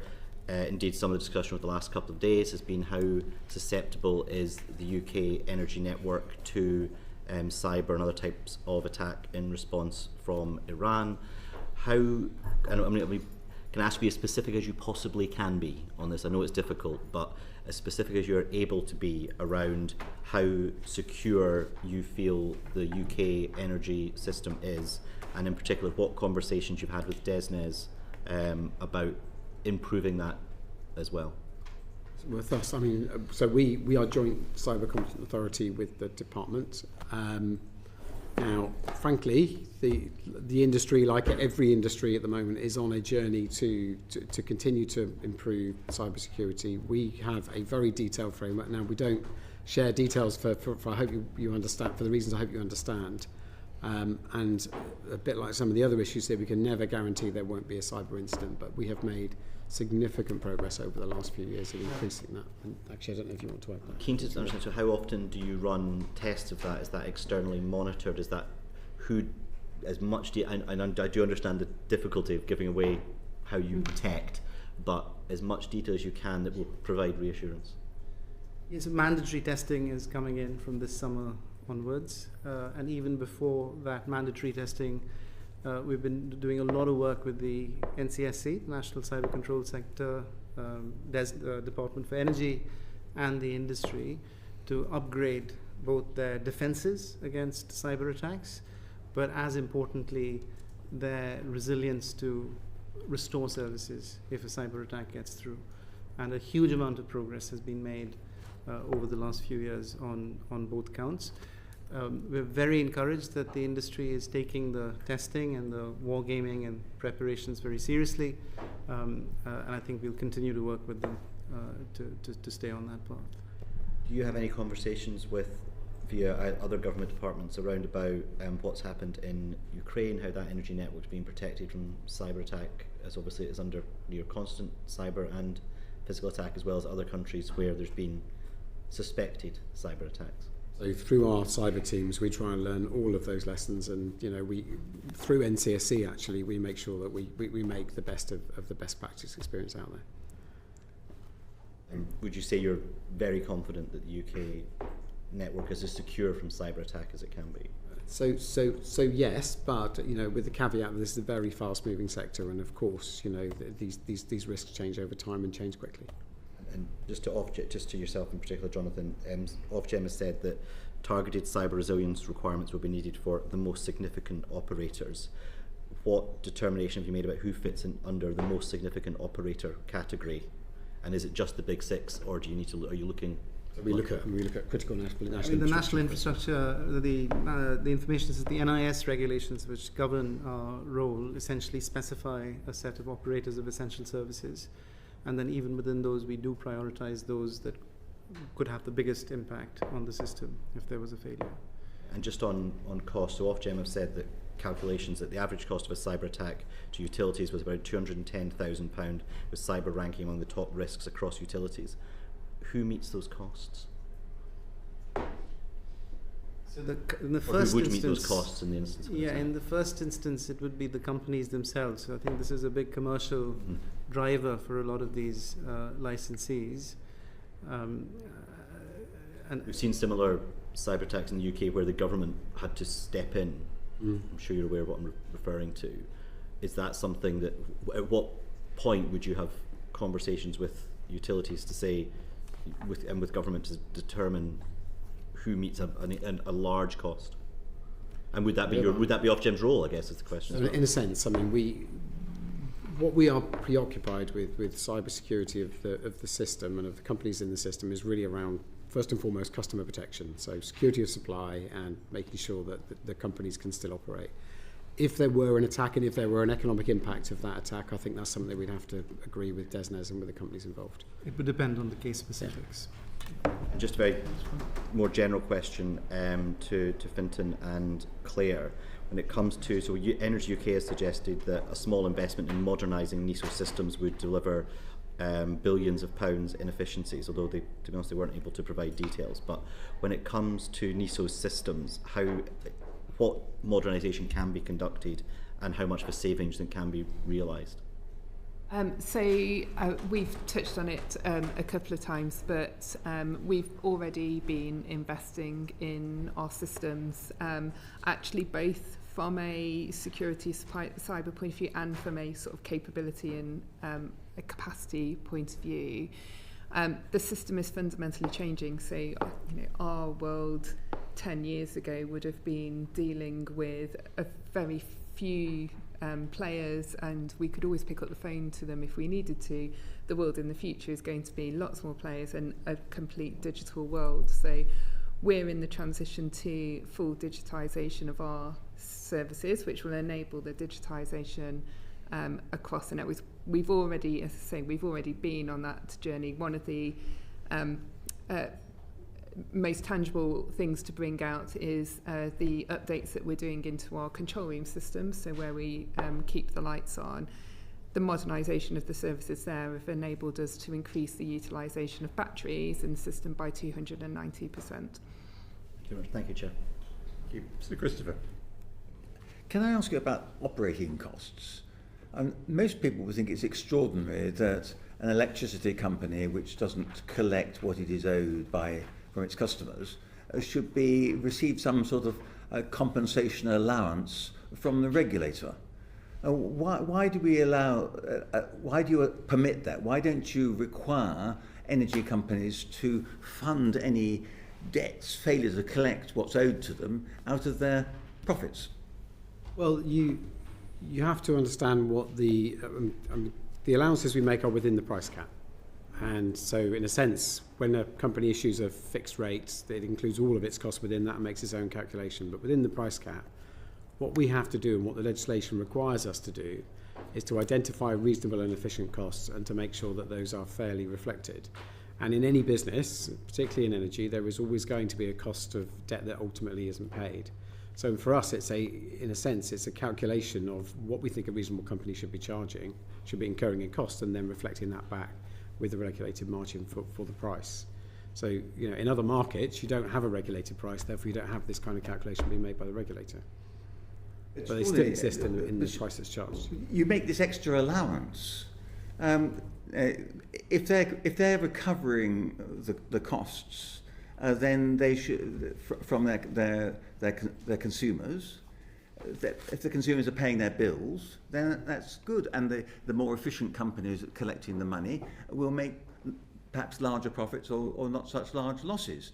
But the idea that all this should be pooled and be another burden on every other customer, it seems to me when we're trying to reduce the costs of bills, the headline costs of electricity, why are we burdening those bills with this? Is there not another way of doing it in the way that I've described? I mean, if you go to Sainsbury's and you hear that there's a lot of shrinkage, and you see that the security guards allow people to walk out without challenging them with large amounts of meat that they haven't paid for, then you may think twice about whether they're going to go back to Sainsbury's, because they're obviously that's included in their prices. And you're doing something similar. You're adding to the costs, the inefficiency that comes out of the companies that are not collecting the money. And another example would be if you're collecting council tax from a local authority. Local authority is not given an allowance for people who've got arrears of council tax. So if you were removed from the bills this particular item, then it would save everybody a significant amount. So what we do through the price cap calculation is we give every company the average cost in the market. That does not change their incentives at all. So those who collect more will do better, and exactly as you say, will make greater profits or fewer losses as a result. But in any business, including for councils and for supermarkets, there is always an allowance made in accounts for people who don't pay, and that is part of the ongoing cost of the business, and the legislation requires that we reflect that. But your policy on this has contributed to an exponential increase in the debts, the unpaid bills. Remind me of how many billions of pounds are now owed by customers who haven't on their electricity bills. It's so 5 billion, 7 billion, about £4.5 billion. £4.5 billion pounds. So if you required those companies to recover what's owed to them, okay, without giving them a subsidy, then surely we'd be able to reduce the total, the extraordinarily high sum of money to be owing, And it's related, of course, to us having these extraordinarily high electricity costs, which the government promised to bring down, but which has failed to deliver on. I think we should be clear. We are concerned about the level of debt in the market. I think the way we would approach it is we need to, the reason we want to launch the debt relief scheme is because we want to make sure that we can bring down that stock of debt, and also for the customers who are in debt, this is an extremely difficult position. But also we want to make sure that companies have the tools in place to be able to recover the funding. I think where we differ is we think the companies do have an economic incentives to recover money, because ultimately the amount they get in the price cap is fixed, the amount they recover is variable depending on their behaviour, and happy to follow up with more detail on that. I agree there is an issue. I think we have a different approach to trying to resolve it. Right. Have I misunderstood it then? If you receive an electricity bill, it's subject to the price cap, are you saying that the company is not allowed to put onto the extra bill the costs of unpaid arrears? What we calculate for everybody is the average cost across the market. If you have company A that is good at recovering funding, they will do better than that allowance and they will be able to make more money. So they have an incentive still to do so. And company B, who is doing worse in collecting that revenue, will do worse than that and will face a loss or lower profits. So the incentives on the company are the same. But yes, we do allow and make an allowance for bad debt, because that is a cost that companies incur. They've all been doing really badly, haven't they? You're giving them these incentives, but over the years, the cost of the amount of debt has gone up to, you say, £4.5 billion, £4,500 million. And we have to recognise that is partly because the prices have been so high and much higher than they have been historically. So we agree there's more to do here, but we don't think that removing the debt allowance is the way to tackle it. So you don't think this is indulging a sort of can't pay, won't pay culture, which is what we had when people didn't like paying the community charge? Or if you have the local authorities have enormous powers to take people to court, to confiscate their goods and so on if they don't pay the council tax. Why shouldn't electricity companies be using similar powers which are available to recover the unpaid debts instead of passing that burden to the good payers? So I think there are three things we think we need to do to bring down debt. So first of all, when you look into the detail of how debt occurs and when it becomes unmanageable for companies and for customers, accurate billing is critical. Interacting with customers early when they get into payment difficulties is also critical. Secondly, we do accept actually there is more work for us to do with the industry on how collection is made. We know, a few years ago we had extreme trouble around the forced installation of prepayment meters, and we've worked hard with the industry to move that to a different place. But thirdly, we do think, given there is a stock of debt that has grown for customers since the crisis, there is a need to bring in schemes like our debt relief scheme to bring customers back into a conversation with the companies about how they get into a better place, but also to reduce that debt. So before you do, and you'll remember, Sir Christopher, we made recommendations on how to clear the debt, which is to get the network companies to pay for it, which Ofgem didn't accept. Exactly. Yeah. Yes, and we are, we did, as I said, we accepted half of it. So if the government said that the electricity companies should be given the responsibility for collecting their own debts, no? and there shouldn't be a levy that everybody else would have to pay, what would be the consequence of that change? So electricity companies do have the responsibility for collecting their debts, but every company in every sector, including in energy, will always have a residual bad debt. That is what we reflect through the price cap. If we took that away, the economics of the companies simply wouldn't stack up, and you'd find we're back in a world that we're in 22 of companies not being able to fund themselves and therefore going insolvent. You describe these things as bad debts, but if they were bad debts, they could be written off. Yes. In elementary accounting, if you've got a bad debt and an irrecoverable debt, you write it off. What we're talking about, though, a lot of this £4.5 billion is recoverable debt. Yeah, quite. And so, but what is reflected on bills is the accounting estimate of that bad debt. It's not all of the debts that get socialised. It's just the debt that cannot be recovered. Thank you, which moves us neatly on to the remaining questions from Vera, firstly on profits and allowances, and then on paying for non-commodity costs and the Ofgem energy system cost review. Vera. Well, indeed. So how much profits are energy companies allowed to make before they actually sort of push their costs onto consumer bills, but they are making quite a lot of profits that we don't really see. We heard that there might be as much as £500 per household in profits across the energy system. Could Ofgem be more transparent on where these profits are being made and which parts of the bill they are impacting on? So we are really clear on the profits for the companies that we regulate. So as I mentioned, the retailers have a regulated margin. We monitor that very closely, and as I say, they are at or have been at or below that in the last few years. We also, and actually we'll be happy to talk about how we think about the returns that network companies But make. do you recognise the figures? £500 per household bill? So I think they are, the Unite report adds up some areas of the industry that we regulate and have information on, and some areas where we don't have information. So gas producers, for instance, almost certainly have made a lot of profit, particularly through the crisis period, which is why the government introduced the windfall tax on them. But they are not regulated. We don't regulate the oil and gas sector. So we simply do not have any information on oil production profits. We have good information on energy retail profits. That's about £42 within the price cap per year. And we have pretty good information on the network companies that we regulate. Network charges in the price cap are about £400 in all, and about a third of that would be operating profit. So something like £130 would be operating profit.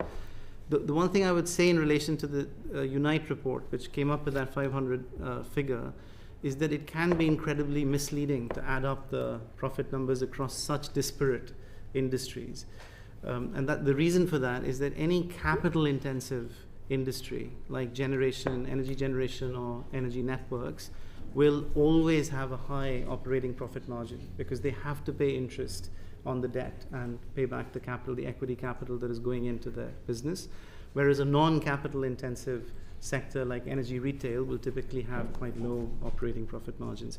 So that's why we don't measure profitability in networks, for instance, by operating profit margin. We look at the return on the capital that is employed, and that is very tightly regulated by Ofgem. So what did you say? How much profit did the networks make between 2021 and 25?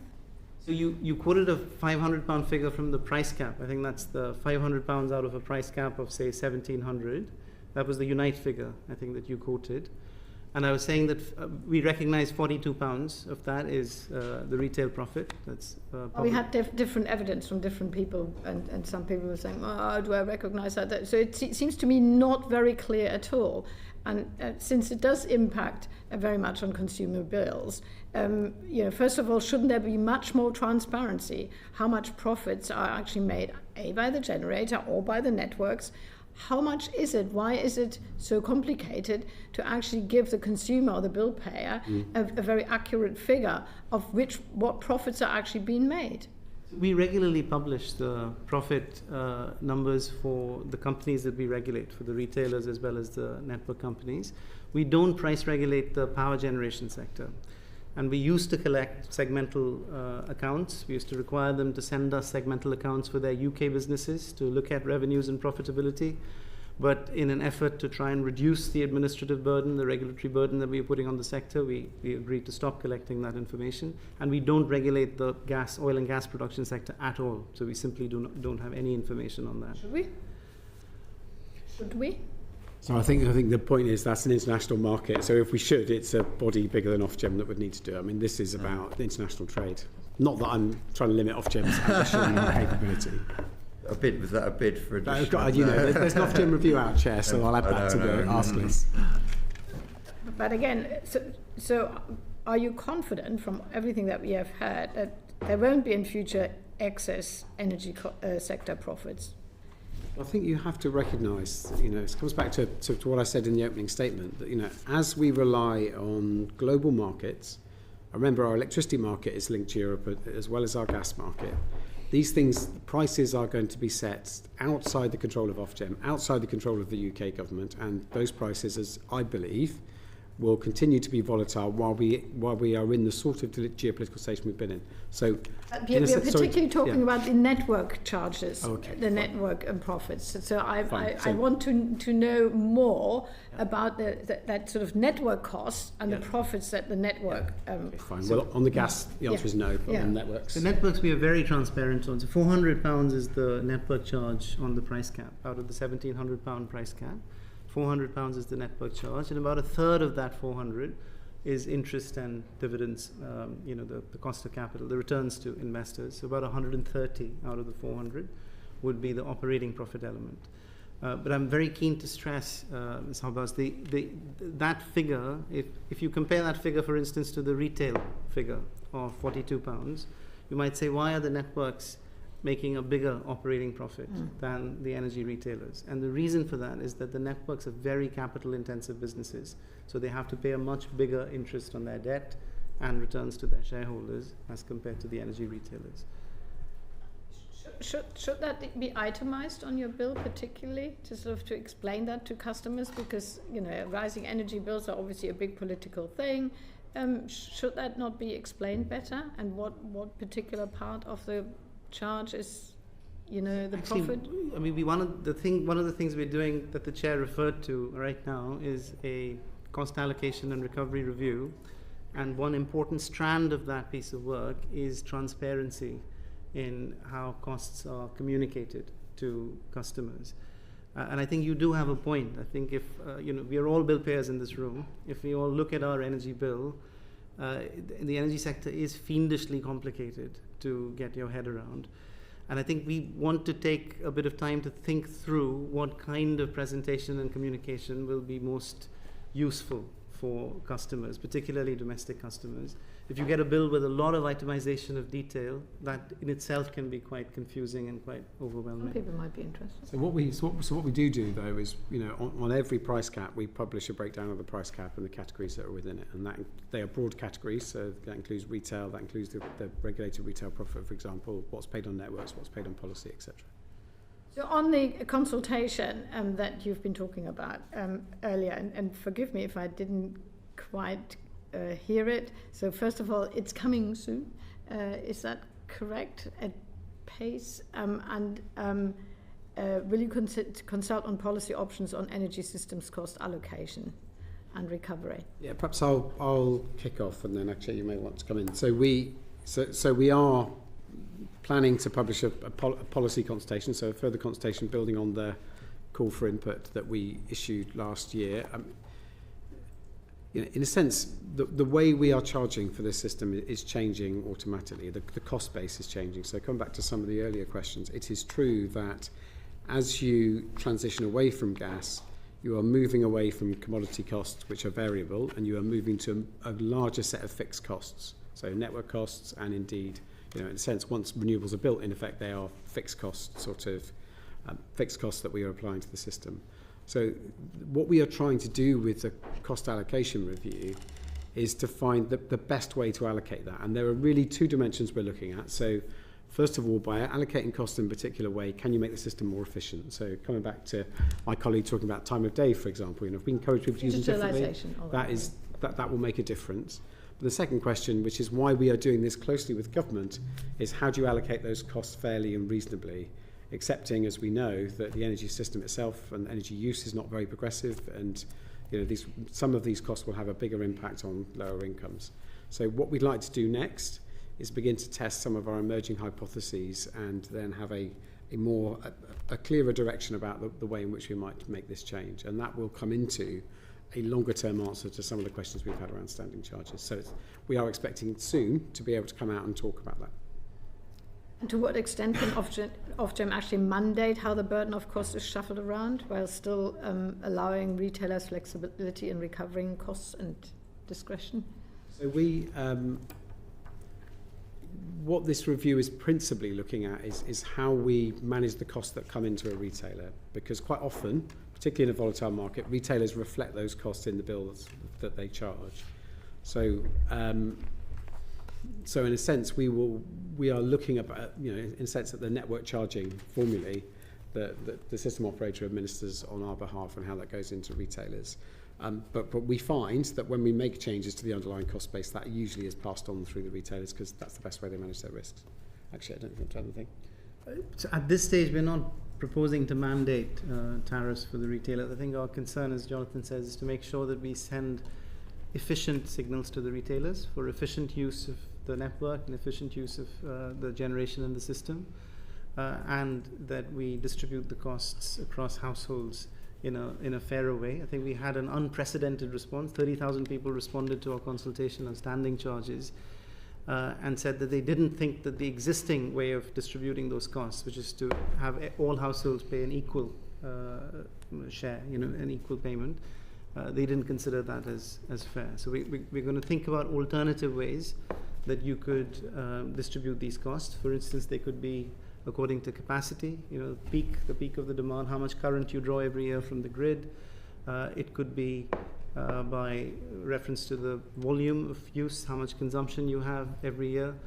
Or indeed, it could be to some extent related to the ability to pay, and that is where we're going to need to work very closely with the government. Indeed. So we always talk about digital literacy. So some people are really interested, and they sort of say, all right, I put my washing machine on now, or even have a remote signal to put it on when energy costs are low. But not everybody is that way inclined, and particularly more vulnerable households are not going to do that. So in which ways can they be protected from just the guys who really are digitally literate, and they're usually the better off people anyway? How can they be protected from just falling down on that particular part, balance of the argument?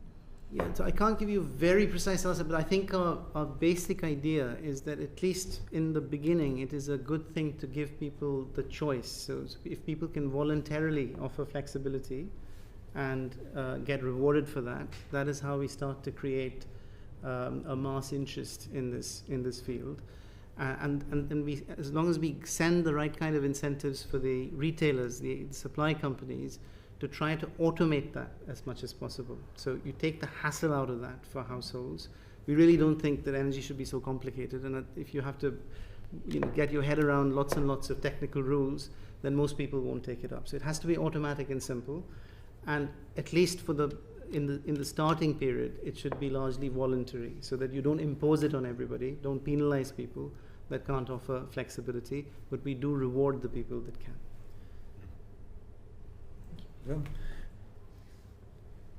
I've been talking to some onshore wind developers, and the point they've made to me is that they have to work out where's the best wind, but they've also got to take into account constraints, areas of outstanding natural beauty, not clashing with aviation in particular.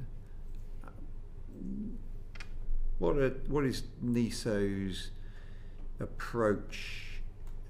What evaluation do you make of where developers should build, where it's viable for them to build?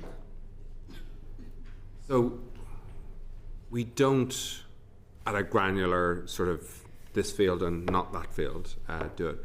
But one of the key new roles that we're taking on is around the regional energy strategic planning role. And that involves working in each of the regions, and we've broken Scotland, Wales and England up into 11 different regions. So working with the key stakeholders in that regions, that is the distribution network company, the gas distribution company, local authorities, but also energy developers within that network, to make sure that we are developing a network, an energy plan for that region that is consistent with overall national policy objectives, but also the ambition of that region and the individual players within it. So that provides the opportunity to convene the right people and to identify where there are opportunities for example, onshore wind, if you like. I think the move towards Clean Power 2030, and indeed the future sort of evolution of that towards strategic spatial energy planning, we are getting more, and by we I mean GB plc is getting more definitive around where it wants to see different technologies develop. So if you look at government sort of Clean Power 2030 action plan, it set out for each major technology type, so for offshore wind, or sorry, for onshore wind, for each part of Great Britain, how much capacity of onshore wind did it think needed to be developed.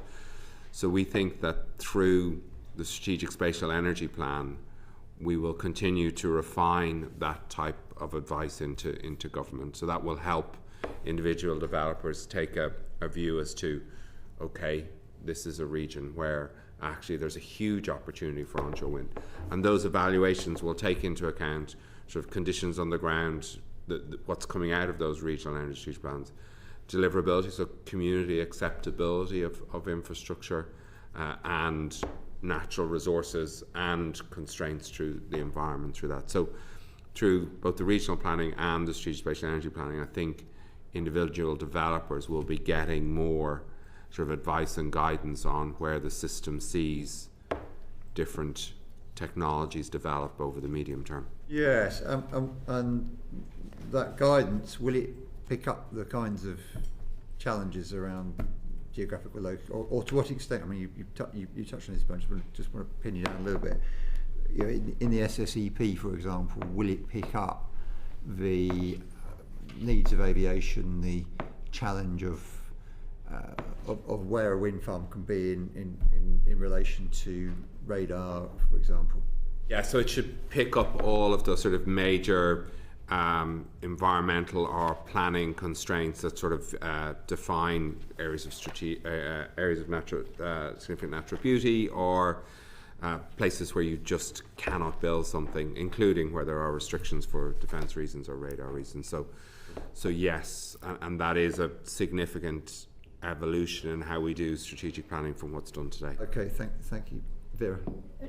Actually, just coming back to an earlier point about constraint costs and batteries, and I'm sort of trying to get my head around how one could think about it. So you said there's a balance between, is it actually worth building out the network, and that costs so much money, and we'd rather sort of occasionally pay off the generators for not running their wind turbines.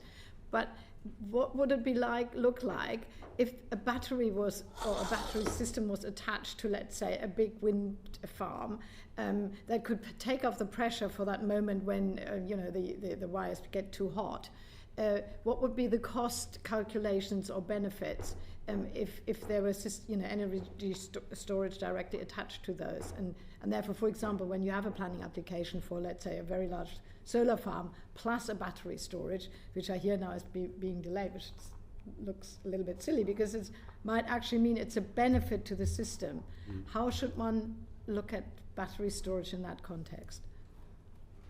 So I think battery storage is hugely, in general, beneficial to the system. Right? It's an incredibly flexible asset. It can absorb power when needed, and it can inject it back into the system. And you see, and also its cost trajectory is coming down, right? So batteries today are significantly cheaper than they were a number of years ago. And you see, therefore, that actually developers are doing exactly what you say.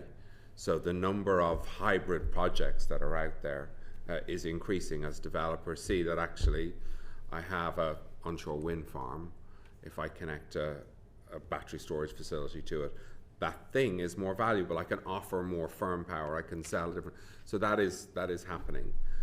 From a system operator's point of view, we also see that there are locations where actually having batteries on the system allows us to manage constraints in a more active manner, in a cheaper manner as well. So there could retrofit batteries, if you wish, retrofit in terms of where you have a lot of constraint costs, or where you can see that the system.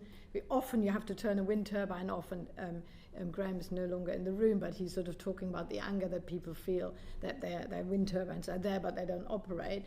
Could you not retrofit, rather than sort of building out the network, which might be very expensive, could you not sort of retrofit a battery storage there? So if it would solve the constraint problem, you could. The issue tends to be that once the battery's full up, it's full up, and then the constraint manifests itself in any event. And when you look at the sheer scale of electrons that and power that needs to be moved from North Sea, offshore North Sea, down to southeast of England, batteries are not the solution, in that you actually need the wires to move the power. So there are circumstances where batteries can be helpful in minimizing constraints, and we do look at actively deploying them in that way. But the mass deployment of them to sort of offset large-scale network infrastructure is not going to work in that circumstance. Okay. Thank you very much for your evidence this afternoon. That is the end of our session. I'm sure there are a few things to follow up in writing on, which you will do as you always have. Thank you again. End of the session. Order.